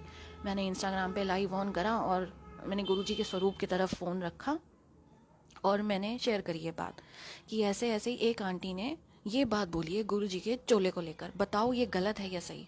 सब ने बोला कि उन आंटी ने बहुत गलत बात बोली है। अरे गुरुजी जीन्स भी पहनते थे, वो शर्ट्स भी पहनते थे, वो सब कुछ पहनते थे। रब के लिए आप प्यार से कुछ भी लाओगे ना, वो सब कुछ पहनते हैं, बस भाव सच्चा होना चाहिए, उसमें नुक्स नहीं निकालने चाहिए। क्योंकि रब की मर्जी के बगैर तो एक पत्ता नहीं हिल सकता, तो हम चोला कैसे उनकी मर्जी के बगैर लेकर आएंगे? पॉसिबल ही नहीं है। बहुत बार ऐसा होता है, मेरी सिस्टर चोला लेने जाती है, 10 दुकानों में चक्कर मारते, लेकिन नहीं आता पसंद, गुरुजी को ही नहीं पसंद आता, और गुरुजी ने जहाँ से लेना होता है वो वहीं से आते हैं। तो हम कौन होते हैं गुरुजी को कुछ देने वाले? रब ही सब कुछ देता है हमें, और रब की मर्जी से ही सब कुछ होता है। तो मैं फ़र्स्ट टाइम वहाँ लाई भाई और मैंने बताया सबको। तो ऐसे ही एक शीनो में यहाँ आई हुई है, वो थी वहाँ लाइव पे। उसने मेरे को बोला शांत हो जा, कोई बात नहीं, उन आंटी ने बहुत गलत बोला है, अब ना तू आई है ना लाइव, तो अपना सत्संग शेयर कर। So that was the first day, और 31 दिसंबर था उस दिन। और क्योंकि 25 दिसंबर को हमने वो क्रिसमस डे सेलिब्रेट किया था, तो वही चोला हमने लगाया हुआ था, मैंने वही पिक्स शेयर करी हुई थी। तो उसने मेरे को बोला कि तू सत्संग शेयर कर। मैं भी बैठ गई अपना, मुझे तो कुछ पता नहीं था ना, मेरे को पता था लाइव होता क्या है, कोई संगत आएगी नहीं आएगी, क्या बोलना होता है वहाँ, क्या नहीं बोलना होता। मतलब एक ऐसी लड़की जो स्कूल में या कॉलेज में भी जब गई, अपने इंस्टीट्यूट में भी मैं जब जाती थी, मतलब जहाँ मैं कोर्स कर रही थी, वहाँ पर भी अगर मेरा फर्स्ट डे होता था ना, तो मेरे को ये होता था, हाय कोई इंट्रो ना ले, कोई खड़ा होकर ये ना कहे अपने बारे में बताओ, क्योंकि मैं वो चीज़ बिल्कुल नहीं बता सकती। मेरे को बड़ा अजीब सा, मेरे को ऐसी शाइनेस होती थी कि हाय इतने जनों के सामने अपना नाम बताना है, अपना ये बताना है कि आपने क्या करना है, करियर क्या है, फलाना, ये सब चीज़ें। मुझे बड़ा वो होता था कि मुझे ना ये सब ना हो। और लेकिन वो तो होता ही है, जब आप फर्स्ट डे कहीं भी जा रहे हो, आपको अपनी इन्फो देनी होगी। तो मेरे को वो सबसे ज़्यादा वो होता था कि मैं नहीं ये बोल सकती। उस लड़की से गुरुजी सारा सत्संग सुनवा रहे हैं लाइव में। अच्छा, जब उस दिन सुनाया तो उस दिन से सारी संगत ने वहाँ पर लिखना स्टार्ट कर दिया कि आप ना डेली आया करो, अपने सत्संग सुनाया करो यहाँ पर। तब कोई लाइव नहीं करता था, ना फेसबुक पे ना इंस्टा पे, कोई भी नहीं था। करते करते बहुत दिन हो गए, करती गई। गुरुजी उस वक्त क्या बुलवाते थे मेरे को नहीं पता होता था, और उस वक्त लाइव के टाइम पे मेरी फैमिली में से कोई भी इस रूम में नहीं आ सकता था, क्योंकि जैसे ही कोई आता था ना, मैं चुप हो जाती थी, मेरा माइंड ब्लैंक हो जाता था, क्योंकि गुरुजी जो बुलवाते हैं वो बोलती जाती हूँ। अब आज भी मैं कमेंट्स नहीं रीड कर रही हूँ, मैं सिर्फ गुरुजी को देख रही हूँ, क्योंकि जो वो बुलवाते जाएंगे वो शेयर करती जाऊँगी। तो बस बोलते जाना, वहाँ पर शेयर करते जाना। बाद में बड़ी हैरान होती थी कि कैसे इतना सब कुछ, इतनी तो समझदार हूँ नहीं जितनी गुरुजी उसमें बातें बताते हैं। क्योंकि बाद में संगत मुझे मैसेज करती थी कि आप बड़ी बड़ी एज की आंटियाँ, कि बेटा इतनी तू समझ कहाँ से लाई है? मैं कहती थी आंटी मेरे में नहीं है ये समझ, मुझे नहीं पता होता मैं क्या बोलती हूँ, बस गुरुजी जो लाइव में बुलवाते जाते हैं मैं बोलती जाती हूँ, मैं गुरुजी को देख रही होती हूँ, वो भरते हैं दिमाग में, बस वो शेयर करती हूँ। तो बहुत संगत ने मेरे को उस टाइम पे बोला, कॉल भी मेरे को एक आंटी ने तो इतनी बारी मेरे से पूछा कि बेटा पता नहीं तू इतनी समझ कहाँ से लाती है, हम इतने बुढ़े हो गए, हमारे कोई नहीं है समझ, ऐसे उन्होंने लिटरली ये वर्ड बोला। तो मैं कहती थी आंटी मेरे को नहीं है इन सब चीज़ों की समझ, सब गुरुजी सिखा रहे हैं। वो बड़ी खुश होती थी कि गुरुजी की महिमा देखो क्या है, क्या से क्या करते हैं वो। फिर करते जाना और कहते हैं ना, जब आप सच की राह पे चलते हो और अपनी रब की दिखाई राह पर चलते हो ना, उसको रोकने के लिए हज़ारों आएंगे। हज़ारों आना स्टार्ट हो गए। एक दिन एक अंकल आए, उन्होंने लाइव में लिख दिया, रात के 11 बजे कौन सत्संग करता है? भैया आप रात के 11 बजे सत्संग क्यों कर रहे हो? किसने बोला आपको रात के 11 बजे सत्संग करने के लिए? मैं चुप। मेरे दिल को बड़ी लगे, मैं आर्ग्यूमेंट भी ना करूँ उस वक्त में। मेरे को समझना है कि यार ऐसे क्यों बोल रहे हैं। गुरु जी की मर्जी के बगैर एक पत्ता नहीं हिल सकता, तो कोई इंसान कैसे सत्संग कर लेगा? और वो भी मैं, जिसको ये नहीं पता, जो क्लास में सोचती थी कि भाई 10 जनों के सामने मुझे खड़ा होकर कोई ये ना कहे कि मुझे कुछ सुनाना है, वो लड़की कैसे बोल लेगी? हाँ, मैंने, जैसे आप सत्संग में जाते हो, जब मेरे पापा ठीक हुए थे तब मैंने एक बात ज़रूर ठानी थी, वो आज बताती हूँ। कि मैंने गुरुजी को बोला था, गुरुजी आपने मेरे पापा को ठीक करा है ना, अब जितनी भी लोग हैं उनको आपके बारे में बताना है कि गुरुजी ने देखो कैसे ब्लेस किया मेरे पापा को, कैसे ठीक करा, हमारी लाइफ में से बड़ी प्रॉब्लम्स को कैसे ख़त्म करा। उस सेवा को करूँगी मरते दम तक। किसी भी सत्संग में जाऊँगी मैं तो सुनाऊँगी, चाहे 500 संगत हो चाहे 1000 हो, मैं नहीं देखूँगी कि कितनी संगत है, ना मैं शर्म करूँगी। गुरुजी सत्संग तो ज़रूर सुनाऊँगी, क्योंकि सबको पता चले कि आपकी महिमा क्या है, आप क्या से क्या करते हो, तभी तो वो गुरुजी से जुड़ेंगे। सोच लिया था। किसी भी सत्संग में जाती थी, सुनाती थी वहाँ सत्संग, चाहे ज़्यादा संगत हो, मैं नहीं देखती थी कि संगत इतनी सारी है कैसे सुनाऊंगी। गुरुजी का नाम लेती थी और बोलना शुरू। ऐसे ही लाइव में करती थी, सुनाने लग गई। चलो उस वक्त तो मैंने उन अंकल को कुछ नहीं कहा। फिर थोड़े दिनों बाद एक आंटी आई, मैंने उन आंटी को भी ब्लॉक कर दिया कि मैं इनको क्या जवाब दूँ। मैंने उन्हें बोला कि बस इतना कहा कि जो होता है गुरुजी की मर्जी से होता है, मैं कुछ नहीं हूँ करने वाली। करते करते वक्त निकलता गया, 1 साल 1.5 साल, अब 2 साल हो जाएंगे। तो जब कोरोना का टाइम आया, हर कोई लाइव, सब लाइव हैं। अब गुरुजी ने आंसर दिया उन अंकल को कि जो होता है वो मेरी मर्जी से होता है। बड़े मंदिर से लाइव आना स्टार्ट हो गया। तो रब की मर्जी के बगैर ना पत्ता नहीं हिलता। इंसान तो बहुत दूर की बात है। हम अपनी मर्जी से कभी कुछ नहीं कर सकते, कभी भी। ये सिर्फ हमारी सोच होती है कि मैं ये करता हूँ, मैं पैसे कमाता हूँ, मेरा ही सब कुछ है। ना मैं कुछ है, ना मेरा कुछ है। जो कुछ है सब तेरा। किसका? गुरु जी का। तो मैंने उस वक्त पे आंसर नहीं दिया था, लेकिन आज की डेट में वो आंसर उन अंकल को मिल गया है, क्योंकि गुरुजी ने खुद ही दे दिया। कोरोना जैसे ही स्टार्ट हुआ, सबके लाइफ स्टार्ट हो चुके थे। तो उस टाइम पे कोई भी नहीं करता था, मुझे तो कुछ भी नहीं पता था ना आज बता। मैं तो ये कहती हूँ गुरुजी हम ज़ीरो हैं, हमें सिखाने वाले आप हो, और बस आप ऐसे ही सिखाते रहो ताकि हम आपसे और ज़्यादा जुड़ते रहें और बस आपकी महिमा का गुणगान करते रहें बस। और एक चीज़ और, यहाँ पर मैं लाइव कर रही हूँ तो आंटी ने मुझे बोला था बेटा सामने आना। उसका भी एक रीज़न है मैं सामने क्यों नहीं आई, बिकॉज गुरुजी ने एक डेट मुझे बोली है, तो उससे पहले नहीं आऊँगी। बट यस, नेक्स्ट टाइम जब भी आऊँगी तो सामने होंगी। और मेरे को सामने आने से भी कुछ नहीं है, बट मेरी अपने पर्सनल थॉट्स हैं कि जब आप अपने रब का गुणगान कर रहे हो ना, तो आपका रब आपके सामने होना चाहिए बस।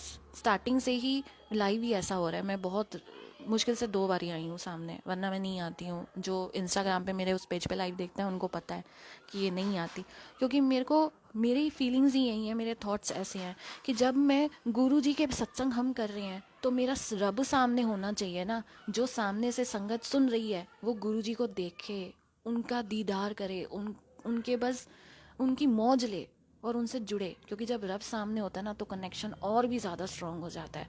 और उस लाइफ से इतनी संगत जुड़ी, इतनी संगत के डायरेक्ट कनेक्शन बने, वो मेरे को नहीं पता था। मैं ये भी नहीं जानती थी उस लाइफ से क्या होगा। आप ये सोचो, उस लाइफ से गुरुजी ने इतनी संगत को जोड़ा जो शायद मैंने तो कभी सोचा भी नहीं था। तो बस ये गुरुजी की कृपा है, वो सब वो ही दे रहे हैं, वो ही कर रहे हैं। मैं कुछ नहीं हूँ करने वाली, बस हम अपनी सेवा कर रहे हैं जिसके लिए गुरुजी ने हमें चुना। अब बात आती है सिंगिंग को लेकर। जब मैं उस पेज पे, मेरा पेज वो बीच में हैक हो गया था, तो उस पेज पे जब लाइव करती थी तो वहाँ पर मेरी वॉइस थी बहुत अलग। शीनम जो है फर्स्ट पेज से कनेक्टेड है। जब सेकंड पेज पे आई तो कमली भजन, आई थिंक मैं फर्स्ट पेज पे कुछ टाइम से गाना स्टार्ट करा था, वो भी संगत ने एक बार ही सुना था, क्योंकि वो मेरे दिल के बहुत क्लोज है। और वो ही एक भजन है, शायद क्या गुरुजी ने उसी भजन से मुझे गाना सिखाया कि कैसे गाना है। मुझे नहीं आता था, ना मेरी ऐसी वॉइस थी। वहाँ जब स्टार्ट किया, और अब अपने पेज पे जब डेली लाइव होता है तो सब संगत रोज़ वो कहते हैं कि आप कमली सुनाओ, कमली सुनाओ। और गुरुजी ने वो सुनवा कर मेरे से प्रैक्टिस करवा करवा कर पूरी वॉइस ही चेंज कर दी है मेरी। इवन घर पे भी अभी थोड़े दिन पहले मैंने माइक में गाया तो मेरी मम्मी ने मुझे बोला तेरी आवाज़ तो सच में गुरुजी ने बिल्कुल ही अलग कर दिया है, कोई कह ही नहीं सकता ये तेरी वॉइस है। तो गुरुजी जब देने पे आते हैं ना वो सब कुछ बख्शते हैं, उनसे कुछ मत मांगो। मैंने कुछ नहीं मांगा गुरुजी से, कभी कभी नहीं मांगा। हाँ, कुछ टाइम पहले एक चीज़ ज़रूर मांगी थी, 2 बारी मांगी, दोनों बारी दी गुरुजी ने, बिल्कुल दी। लेकिन मेरे लिए वो नुकसान था उसका, तो गुरुजी ने वो मेरे से वापस ले ली। फिर समझ में आ गया गुरुजी कि अब ये भी नहीं मांगूंगी, अब सब्र करूँगी। क्योंकि जब आप मेरे बिना मांगे मुझे इतना सब कुछ दे रहे हो तो मैं मांगूँ ही क्यों उनसे। गुरुजी तो ये कहते हैं ना, मांगो नहीं मन्नो, तो बस वही करना है हम सबको।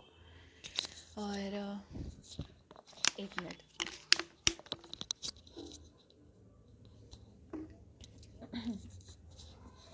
तो बीच में थोड़ा सा रुक कर भजन सुनाती हूँ, क्योंकि यही वो एक भजन है जिसकी वजह से गुरुजी ने ये एक गुण मेरे अंदर डाला जो था नहीं।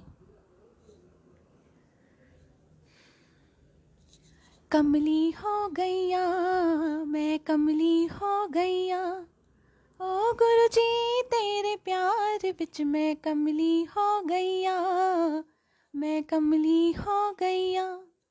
ओ साईया तेरे प्यार विच मैं कमली हो गैया, मैं कमली हो गैया। ओ सतगुरु तेरे प्यार विच मैं कमली हो गैया, मैं कमली हो गैया। इश्क तेरे ने कमली किता जग दी परवाह छटा, हाय इश्क तेरे ने कमली किता जग दी परवाह छटा। तेरे रंग विच मेरे गुरुजी छम छम करके नचा, मैं कमली हो गैया, मैं कमली हो गैया। ओ साईया तेरे प्यार विच मैं कमली हो गैया, मैं कमली हो गैया। हर वेले बस तू ही मेरी नजरां विच समाया, हाय हर वेले बस तू ही मेरी नजरां विच समाया। बस एक तू ही लगे है अपना, है जग लगे पराया। मैं कमली हो गैया, मैं कमली हो गैया। ओ साईया तेरे प्यार विच मैं कमली हो गैया, मैं कमली हो गैया। गुरु जी तेरी फोटो नाल मैं करदी रहंदी गल्लां, हाय गुरु जी तेरी फोटो नाल मैं करदी रहंदी गल्लां।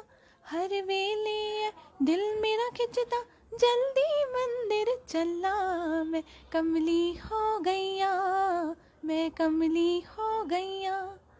ओ सतगुरु तेरे प्यार विच मैं कमली हो गैया, मैं कमली हो गैया। एक पल विच मेरे हंझू वगदे, दूजे पल मैं हस्सा, हाय एक पल विच मेरे हंझू वगदे, दूजे पल मैं हस्सा। तेरे दरस नू हर वेले तरसा, दर्द ना किधरे दसा। मैं कमली हो गैया, मैं कमली हो गैया। ओ सतगुरु तेरे प्यार विच मैं कमली हो गैया, मैं कमली हो गैया। बस यही एक भजन सुनाना था। और एक सत्संग और सुनाती हूँ जो हमारा कार के एक्सीडेंट का है। वो सत्संग क्या है कि लास्ट ईयर की बात है कि ना, मतलब मेरी सिस्टर की तबीयत जब ठीक हुई थी तो उसके बाद हमने ना बहुत बारी मंडे को बड़े मंदिर जाने की कोशिश की। थैंक यू सो मच आप सबका। तो मतलब मैं जा पाती थी, मेरा ब्रदर भी चला जाता था, लेकिन मेरी सिस्टर, मेरी मम्मी और पापा नहीं जा पाते थे। तो जैसे गुरुजी बुलाना नहीं चाह रहे थे, वो किसी चीज़ से रोक रहे थे। लेकिन हम इंसान हैं, हमारे माइंड में क्या होता है, नेगेटिव थॉट्स ज़्यादा चलते हैं कि गुरुजी हमसे नाराज़ हैं, वो हमें इसलिए नहीं बुला रहे। तो वही थॉट यहाँ पे चल रहा था कि शायद गुरुजी ना हमसे नाराज़ है, वो इसलिए नहीं हमें मंदिर बुला रहे, लेकिन रीज़न कुछ और था।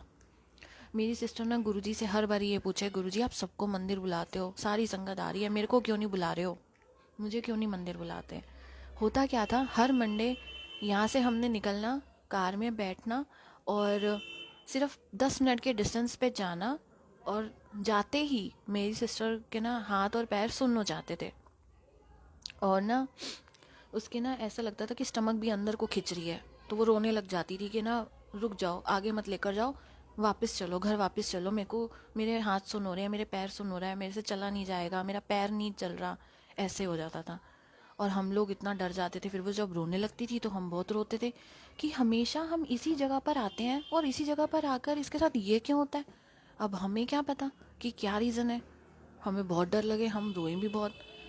घर आए हम एक दिन, जब ऐसे हुआ, मंडे ही था, शाम के टाइम हम निकले थे, तो हम बहुत रोए घर आकर, वो भी बहुत रोई कि पता नहीं क्या है। मैं जैसे ही वहाँ जाने लगती हूँ मुझे जाने ही कौन क्या चीज़ है ऐसी। देखो माइंड में कुछ भी थॉट आ सकता है, तो हमारे भी आया, इंसान है। लेकिन ये गुरुजी का एक सत्संग था बहुत बड़ा। नेक्स्ट मंडे आया, हम फिर से निकले, हमने फिर से सोचा चलो आज चलते हैं। फिर उस जगह पे पहुँचे, फिर सेम चीज़, उसका हाथ और पैर सुन, और वो बहुत रोए, वो कहे वापस चलो वापस चलो। अच्छा पूरे रास्ते ये भी बोल रही है कि मेरे से चला नहीं जाएगा, मेरे को ऊपर तुमने लेकर जाना है। लेकिन जैसे ही हम घर के नीचे पहुँचते थे ना, वो बिल्कुल ठीक होती थी, बोलती थी मेरे से चला नहीं जा रहा, लेकिन हम में से उसको कोई पकड़ता नहीं था, उसे कोई सहारा नहीं देता था, अपने आप सीढ़ियाँ चढ़ के ऊपर आती थी और यहाँ बैठ जाती थी गुरुजी के पास आकर। बस कहती रहती थी कि मेरे को पकड़ लो, लेकिन हम नहीं पकड़ते थे। तीसरी बारी क्या हुआ, हमने सोचा, मेरी मम्मी ने क्या सोचा, इस बारी ना हम उस रास्ते से नहीं जाएंगे, हम ना दूसरे रास्ते से चलेंगे, देखते हैं क्या होता है। अब इंसान है, अपना दिमाग तो चलाएंगे ही। तो हुआ क्या, हम ना दूसरे रास्ते से गए, 10 मिनट के डिस्टेंस पे पहुंचे हैं, सेम वही चीज़, उसको फिर से हुए, हाथ सुन पैर सुन। इसने कहना कि मम्मी वापस चलो, मैं नहीं आगे जा पाऊंगी, मेरे हाथ सुन हो रहे हैं, मेरे पैर सुन हो रहे हैं, रोना शुरू। हम घर आ गए। उस दिन तो बस हमारी तो सोच बिल्कुल ही वो हो गई, हम तो आ गए इतना परेशान, हम सब सर पकड़ के बैठ गए कि गुरुजी हमें बुला क्यों नहीं रहे हैं, ऐसा क्या हो गया, हमसे कौन सी गलती हो गई। घर आके बैठे हैं और मतलब रो रहे थे। एक मिनट में बताती हूँ, बीच में थोड़ा सा स्किप कर गई। तो जब हम वापस आ रहे थे ना, तो कार के शीशे थे बंद, और हमें ना एकदम से इतनी स्ट्रॉन्ग फ्रेगरेंस आई समोसे की। उस पूरी रोड पे कोई ऐसी शॉप ही नहीं थी, क्योंकि वो मेन रोड थी।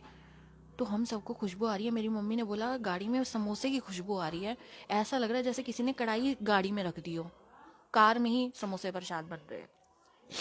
घर आए, घर आके मेरी मम्मी ने सीधा क्या बोला कि एक काम करो, मेरे को कहा तू चाय प्रसाद बना, हलवा प्रसाद बना, और समोसे प्रसाद हमने ना बाहर से मंगवा लिए कि हम घर पे सत्संग करेंगे। गुरुजी ने हमें ये चीज़ समझाई कि अगर मैं मंदिर आने से रोक रहा हूँ तो कोई रीज़न है, लेकिन मैं बैठा तो हर जगह हूँ, मैं हर जगह विराजमान हूँ। क्योंकि गुरुजी कहते थे ना, जहाँ एक छोटा सा लॉकेट भी चला गया, वहाँ गुरुजी हमेशा के लिए विराजमान हो जाते हैं। वो आपको दिखेंगे नहीं, दिखेंगे तब जब हम अपनी मन की आंखों से उनको देखेंगे, तो वो सामने ही बैठे होंगे हमारे। तो गुरुजी ने ये चीज़ समझाई कि मैं घर पर भी हूँ ना, अगर मैं नहीं बुला रहा तो कोई रीज़न है, किसी चीज़ से तुम्हें बचा रहा हूँ, तुम घर पे मेरा सिमरन करो, मेरा सत्संग करो घर पे। मेरी मम्मी ने ये बोला, और मैंने फटाफट चाय प्रसाद बनाया, हलवा प्रसाद बनाया, समोसे प्रसाद आ गए, घर पे हमने भोग लगाया। भोग लगाया तो गुरुजी का अलग कप है चाय के लिए, तो उसमें चाय प्रसाद रख दिया था। भोग लगाने के बाद मैं किचन में लेकर गई कि सबको थोड़ा थोड़ा डाल दूंगी प्रसाद। जैसे ही मैंने कप खाली किया गुरुजी का, तो मेरी नज़र गुरुजी के कप में गई, उसमें जो नीचे का बेस होता है, उस पर जितना बड़ा वो बेस था, उतना बड़ा ही उसमें ओम दर्शन। बड़ी खुश कि देखो गुरुजी ने तो चाय प्रसाद पिया है, गुरुजी ने भोग लगाया, और गुरुजी ने उसमें इतनी प्यारी ब्लेसिंग्स दी हैं। और मेरी सिस्टर ना उस टाइम पर बड़ा रो रही थी कि पता नहीं सबको बुला लेते हैं, मेरे को क्यों नहीं बुला रहे, ऐसा क्या हो गया है। उसके माइंड में तो हमसे भी ज़्यादा नेगेटिव थॉट्स घूम रहे थे। रोए जाए रोए जाए। जब उसको जाके मैंने दिखाया कि देख गुरुजी ने इसमें ओम दर्शन दिया है, तब जाके उसको थोड़ी तसल्ली हुई, उसने रोना बंद करा। मेरी मम्मी ने बोला बेटा गुरुजी किसी चीज़ से रोक रहे होंगे तो तू रो मत, हम गुरुजी का यहीं पे सत्संग करेंगे, गुरुजी यहाँ पर भी है ना। तो उतना वो भी समझती थी, वो कहती नहीं हाँ। तो मेरी मम्मी कहती फिर रो मत, गुरुजी अपने आप बुलाएंगे ना, हम सत्संग करते हैं। हमने तब सत्संग किया और गुरुजी ने बहुत दर्शन भी बहुत दिए। चंदन के टीके में बहुत दर्शन गुरुजी देते हैं हमेशा। ऐसे करते करते नेक्स्ट मंडे आया, हम नेक्स्ट मंडे फिर से निकले कि चलो आज एक बारी और ट्राई कर लेते हैं। लेकिन फिर वही सेम चीज़, फिर ना हमने, मेरी सिस्टर मम्मी सब ने ना घर पे गुरुजी को कहा गुरुजी अब हम तभी आएंगे जब आप हमें बुलाओगे, उससे पहले नहीं आएंगे, क्योंकि हमने बहुत कोशिश कर ली लेकिन हम तो जा ही नहीं पा रहे, आप हमें रोक रहे हो किसी चीज़ से।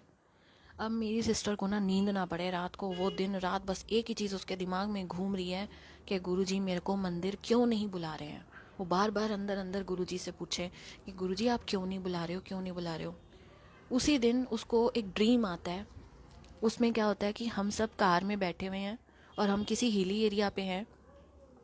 मेरी सिस्टर कार में फ्रंट सीट पे बैठी हुई है और वहाँ पर हमारी गाड़ी का एक्सीडेंट हो जाता है। और जब एक्सीडेंट होता है तो मेरी सिस्टर सड़क पे गिरी होती है और उसके चारों तरफ खून ही खून होता है। उसने जब ये सपना देखा, उसने सुबह उठ के ये बात बताई हमें कि ये रीज़न है कि गुरुजी हमें क्यों नहीं जाने दे रहे, क्योंकि अगर हम आगे ज़रा सा भी गए तो गाड़ी का एक्सीडेंट होगा। 2 दिन बाद या 1 दिन बाद मेरे भाई ने भी आकर अपना एक ड्रीम शेयर किया। वो कहता मुझे एक सपना आया, उसमें मैंने देखा कि हमारी गाड़ी का एक्सीडेंट हो गया है। जब उसने ये बात बोली हम हैरान, दोनों को सेम सपने। तो गुरुजी हमें इसलिए रोक रहे थे और हम क्या कह रहे थे कि हमसे कोई गलती हो गई है, गुरुजी इसलिए हमें बुला नहीं रहे हैं। लेकिन हम नादान, हमें कहाँ वो समझ है, सारी समझ तो हमें गुरुजी ही देते हैं और वो ही हमें सिखा रहे हैं सब कुछ। तब गुरुजी ने ये समझाया। फिर हम लोगों ने सब ने गुरुजी का शुक्राना किया कि गुरुजी आपने हमें कितनी कितनी आप हमारी रक्षा करते हो, सबकी बहुत ज़्यादा रक्षा करते हैं। हम नहीं समझ पाते, हम बस क्वेश्चन करते हैं गुरुजी से और नेगेटिव थॉट्स घुमाते रहते हैं माइंड में अपने। जबकि गुरुजी मना करते थे पॉजिटिव सोचो, पॉजिटिव थिंकिंग होगी, नेगेटिव सोचोगे तो नेगेटिव थिंकिंग रहेगी। तो चॉइस इज़ योर्स, आपको क्या करना है। अच्छा, फिर एवरी मंडे हमने घर पे ही सत्संग करना, प्रसाद बनाना, भोग लगाना और खा लेना। हलवा प्रसाद ज़रूर बनाते थे। तो करते करते ऐसे 1-1.5 साल हो गया। मेरी सिस्टर, मेरी मम्मी पापा तीनों मंदिर नहीं जा पाए। मैं और मेरा भाई ज़रूर जाता था, क्योंकि मेरे को भी भेजने का एक रीज़न था कि मेरी सिस्टर की तबीयत कभी ख़राब हो जाती थी। तो गुरुजी ने एक दिन दिमाग में क्या डाला कि तू जा मंदिर, अपना प्रसाद करके आ और उसके लिए लेकर आ। वरना मैं कभी इतनी दूर अकेली नहीं गई हूँ। इवन मैं जॉब पे भी गई थी तो मेरा सिर्फ ये होता था कि मेरे को सिर्फ अपने घर से उस रूट पे अपने जॉब के वहाँ पे उतरना है और वहाँ से घर वापस, बस। उससे ज़्यादा मैं मेट्रो के यूज़ टू नहीं थी। पता नहीं कैसे उस दिन अकेली निकल गई बड़े मंदिर के लिए, रूट पूछा और चली गई। फर्स्ट टाइम था, गुरुजी ने तब से अकेले जाना मेरे को स्टार्ट कराया कि अपन इस यहाँ पर तो तू खुद आ। एवरी मंडे गुरुजी ने बुलाना, मैंने वहाँ चाय प्रसाद करना, अपने लिए प्रसाद लेना और एक सेवादार अंकल से रिक्वेस्ट करनी कि प्लीज़ एक प्रसाद मेरी सिस्टर के लिए दे दो। और गुरुजी दिलवा भी देते थे। हर बारी कोई ना कोई अलग सेवादार होते थे और गुरुजी दिलवाते थे प्रसाद, इसके लिए हमेशा लेकर आती थी। और कभी कभी तो ऐसा होता था कि संडे को इसने कुछ नहीं खाया, मंडे को भी कुछ नहीं खाया, तो ये इसका समझ लो वो व्रत है जो गुरुजी के प्रसाद से ही खुलता था। ऐसा भी गुरुजी ने किया। चलो अब ये हुआ। तो 1.5 साल के बाद एक दिन, आई थिंक ना लास्ट यही ऐसे एंड के दिन थे ईयर के, तो गुरुजी ना मेरी सिस्टर को ये बोल रहे थे कि मंडे को ना इन लोगों ने डिसाइड कर लिया कि हम ना मंडे को मंदिर चलेंगे। मेरी मम्मी भी, मेरी सिस्टर भी बोले मंदिर जाना है, अब तो मंदिर जाना है, अब 1-1.5 साल हो गया, अब नहीं, अब जाना है। तो लगा भाई गुरुजी बुला रहे हैं। अब जिस दिन हमने निकलना था सुबह, तो मेरी सिस्टर को गुरुजी बोले कि आज के दिन रुक जा, अगले हफ्ते से आई, मतलब न्यू ईयर से आना शुरू करो, अभी मत आना। लेकिन वो ना किसी को नहीं बता रही थी। उसने कहा मैं तो नहीं बताऊंगी, शायद ये मेरे मन का वहम ना हो, और गुरुजी ने अगर नहीं बुलाना होगा तो फिर से वही हाथ पैर सुन कर देंगे, वापस ले आएंगे। मैं मना नहीं किसी को करूंगी, सबको तैयार होने दो। उधर गुरुजी मेरी मम्मी को भी सेम बात बोल रहे हैं कि अभी मत आओ, अगले हफ्ते से आना। लेकिन उन्होंने भी नहीं बोली, क्योंकि दोनों को था कि हमें मंदिर जाना है, गुरुजी के दर्शन करने हैं। तड़प हो रही थी अंदर बहुत ज़्यादा। दोनों ने अपने मन में रख ली बात। मेरी मम्मी के माइंड में भी यही चल रहा था कि गुरुजी अगर आपने नहीं बुलाना होगा तो आप ऐसे ऐसे उसके हाथ पैर सुन कर दोगे, फिर हमें वापस तो आना ही पड़ेगा जैसे आप पहले कर रहे थे। अब दोनों ने बताया नहीं।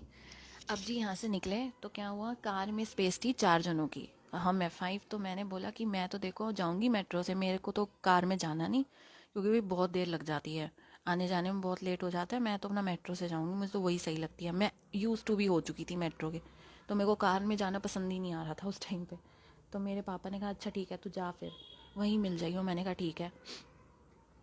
मैं तो अपना निकल चुकी थी और ये सब अभी यहाँ से निकले नहीं थे। तो मेरी सिस्टर ना, जब भी जितनी बारी भी मंदिर गई है ना, तो वो गुरुजी का एक स्वरूप हमेशा साथ लेकर जाती थी। वो मैं अभी दिखाऊंगी आप सबको, एक मिनट। जो सबसे ऊपर है येलो वाला स्वरूप, ये वाला, ये हमें गुरुजी का जब ये स्वरूप जो आप लाइव में देख रहे हो, इस स्वरूप के बाद हमें 2 येलो स्वरूप मिले थे। हमें तब समझ नहीं आया था कि हमें 2 स्वरूप कैसे मिल गए, वो भी सेम। तो कुछ तो मतलब होगा। तो उनके भी एक रीज़न थे, क्योंकि ये स्वरूप गुरुजी का एक स्वरूप, येलो स्वरूप जो 2 मिले थे, एक स्वरूप हमेशा हमारे साथ सेवा पे गुरुजी भेजते थे। जहाँ भी सत्संग की सेवा होती थी वहाँ पे गुरुजी का ये स्वरूप जाता ही जाता था। इवन संगत के घर पे भी अगर है ना स्वरूप, तो भी ये गुरुजी का स्वरूप जाना ही है वहाँ। वो भी गुरुजी का रीज़न होगा। और दूसरा ये वाला स्वरूप मेरी सिस्टर जब भी बड़े मंदिर जाती थी तो वो लेकर जाती थी। अब घर पे जब भी सत्संग होता है तो फ्लावर की डेकोरेशन मोस्टली वो ही करती है। कभी कभी वो ना करे तो गुरुजी मेरे को कह देते हैं कि तू कर ले। कभी नहीं करती अगर वो, तो तबीयत ठीक ना हो तो। अब उस दिन जाना था, तो इसने क्या किया, इसने चंदन का टीका लिया और गुरुजी को लगाया, और येलो वाले स्वरूप पे भी लगाया। और गुरुजी को ना मन में ये बात बोली, गुरुजी जैसे मैं आपकी फ्लावर्स की डेकोरेशन करती हूँ ना, फूलों की सेज बनाती हूँ आपके लिए, प्यार से आप आओ और आप विराजमान हो, तो ऐसे ही आप मुझे फूलों की तरह लेकर जाना, फूलों की तरह ही लेकर आना मंदिर। इतना इसने कहा। चंदन का टीका गुरुजी को लगाने के बाद इसने ना अपने हाथों पे लगा लिया, देखा नहीं, बस फटाफट हाथों पे ज़्यादा लगा लिया, आगे भी पीछे भी, कि सुन ना होए मेरे हाथ। अब लगाकर ध्यान तो दिया नहीं, गुरुजी का स्वरूप लिया अपने हाथ में और चली गई। कार में बैठी है आगे वाली सीट पे, और मेरे पापा ड्राइव कर रहे थे, पीछे मेरी मम्मी और मेरा ब्रदर। मैं तो जा चुकी थी मेट्रो में। अब मैं पहुंच गई बड़े मंदिर, तो मैंने शूज़ स्टैंड पे शूज़ सबमिट किए। उसके बाद जहाँ गुरुजी के मंदिर की एंट्री होती है, मैं वहाँ जब पहुँची ना, मेरा दिमाग ख़राब, पता नहीं इंट्यूशन सी होने लग गई कि एक भी फ़ोन नहीं आया, पूछा तक नहीं है कहाँ पर है कहाँ नहीं। मुझे ना भाई टेंशन सी हो गई, कुछ गड़बड़ है। मैंने फ़ोन करना स्टार्ट कर दिया। मैं मंदिर में अभी एंट्री नहीं करी, मैंने फ़ोन मिलाया, पहले पापा को, फिर सिस्टर को, फिर भाई को, फिर मम्मी को, चारों को कॉल किया, चारों ने फ़ोन नहीं उठाए। अनलिमिटेड कॉल किए। 1 मिनट वेट करना।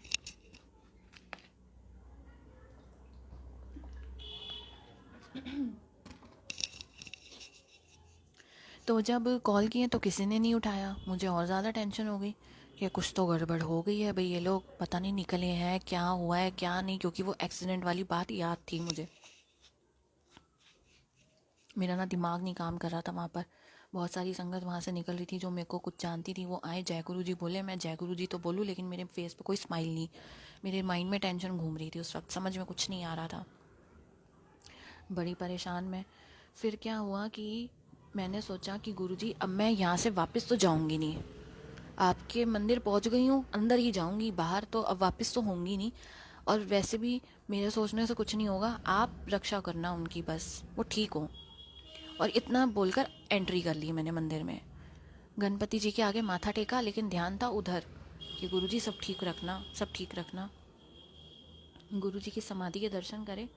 और जब मैं शिव जी के पास जब पहुंची, वहाँ पर जैसे ही पहुंची मेरे भाई के कॉल आने स्टार्ट हो गए, कंटिन्यूसली कॉल पे कॉल, कॉल पे कॉल। मैं परेशान कि यहाँ तो सेवादार अंकल खड़े हैं, मैं कैसे फ़ोन उठाऊंगी भाई, मैं बाहर भी नहीं जा सकती, अब मैं बात कैसे करूँ। मेरे को टेंशन भी हो कि इतने फ़ोन आ रहे हैं, गड़बड़ तो कुछ हुई है। फिर जब गुरुजी की कुटिया के पास दर्शन करके आई तो देखा वहाँ पर कोई नहीं खड़ा। मैंने फटाफट से कॉल उठाया और मैंने पूछा, तो वो कहता है कि हमारी ना गाड़ी का एक्सीडेंट हो गया है। जब उसने इतनी बात बोली मेरे को तो वहीं टेंशन, मेरी हालत ख़राब, मेरा तो रोना निकले। मेरे को ऐसे शिवरिंग सी होने लग गई, मैं कांपने सी लग गई, ये क्या हो गया गुरुजी, मतलब सब ठीक हो। तो फिर उसने बताया कि मेरी सिस्टर को थोड़ी सी लग गई थी, उसके लिप्स पे लगी थी। उसने उस वक्त ये नहीं बताया, उसने कहा उसको थोड़ी सी लगी है और ना थोड़ी सी मम्मी को लग गई है। अब बताया नहीं क्या लगी, कितनी लगी, कुछ नहीं पता। तो अब सुनने वाला तो यही सोचेगा ना कि कुछ ज़्यादा लग गई है।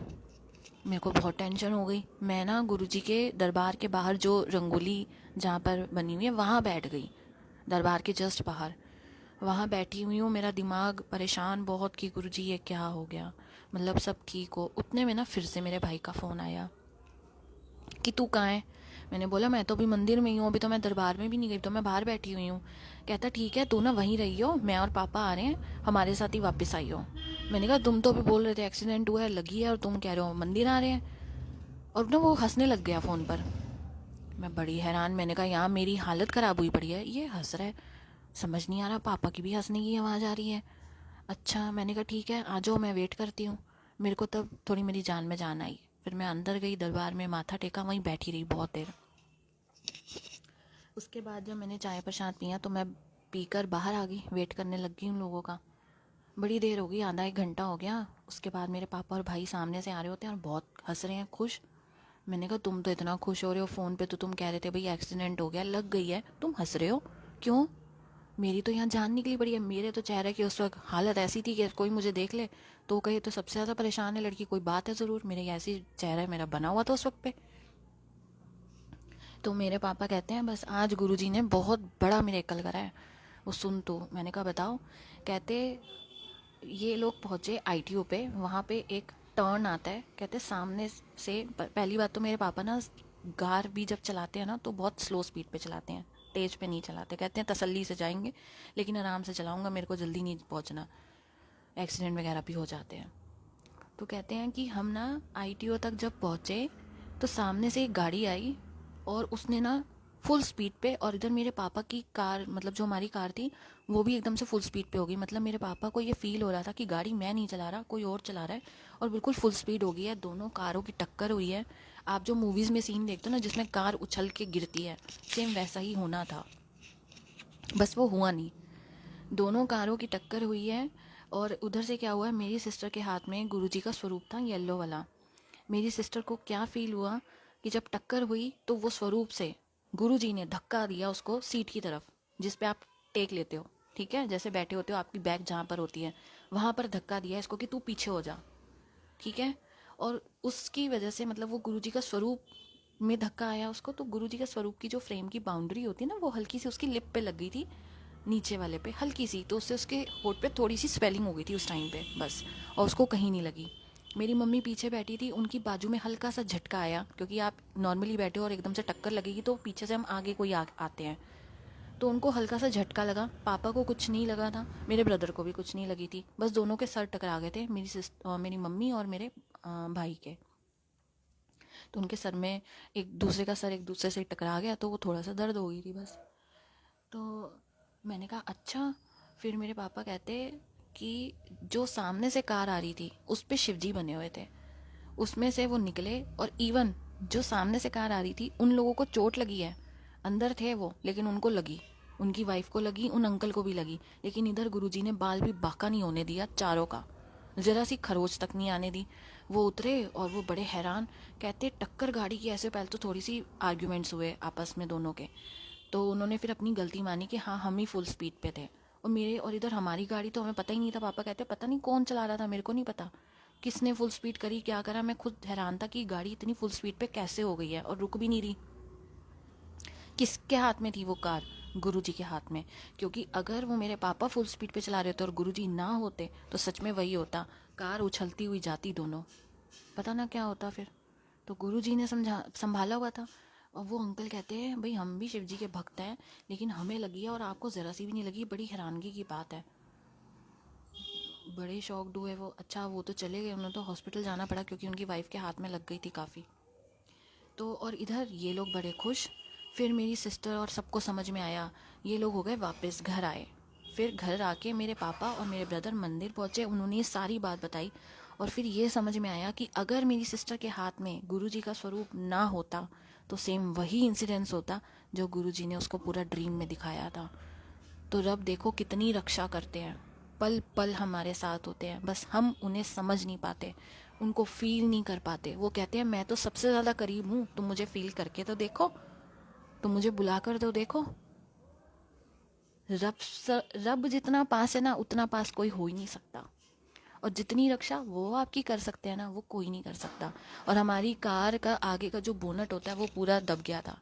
एक्सीडेंट तो बहुत ही ख़राब हुआ था, बट गुरुजी ने किसी को आँच तक नहीं आने दी। सो इसलिए मेरे पापा और मेरे भाई थे बड़े खुश कि भाई हमें तो हमारी गुरुजी ने देखो कैसे बचाया, तो हम रोएं क्यों। मेरी मम्मी कहती हम किस चीज़ के लिए रोएं कि गाड़ी को लग गई, कोई बात नहीं, लग गई तो क्या हो गया। लेकिन गुरुजी ने हम चारों को तो ज़रा सा भी कुछ होने नहीं दिया, नहीं तो होता तो बहुत कुछ। तो इस चीज़ पे, इस एक्सीडेंट पे कोई और हो तो वो रोए भी कि मेरा नुकसान हो गया, लेकिन हम तो खुश थे कि देखो गुरुजी ने कैसे रक्षा करी है, उनके मिरेकल्स देखो आप। तो रब हर पल हर वक्त हमारे साथ होते हैं और हमारे पास होते हैं। बस दिल से उन्हें याद करो, वो आपसे दूर नहीं, वो आपके बहुत पास हैं, वो आपके अंदर ही बैठे हुए हैं। बस इतना ही कहूँगी और आज बस इतना ही शेयर करूँगी। फिर दोबारा जब गुरुजी यहाँ बुलाएंगे तो आगे के सत्संग कंटिन्यू करूँगी। सो बस गुरुजी आपका बेअंत शुक्राना, आपने इतनी प्यारी दात बख्शी और इतनी संगत को जोड़ा। बस ऐसे ही गुरुजी हर संगत पे अपनी कृपा बनाए रखना, सबको बेअंत ब्लेसिंग्स देना और सबको अपने मिरेकल्स दिखाना, जिससे सब गुरुजी का गुणगान और ज़्यादा करें और हर जगह बस हमारे गुरुजी का ही नाम हो और उनका ही गुणगान हो।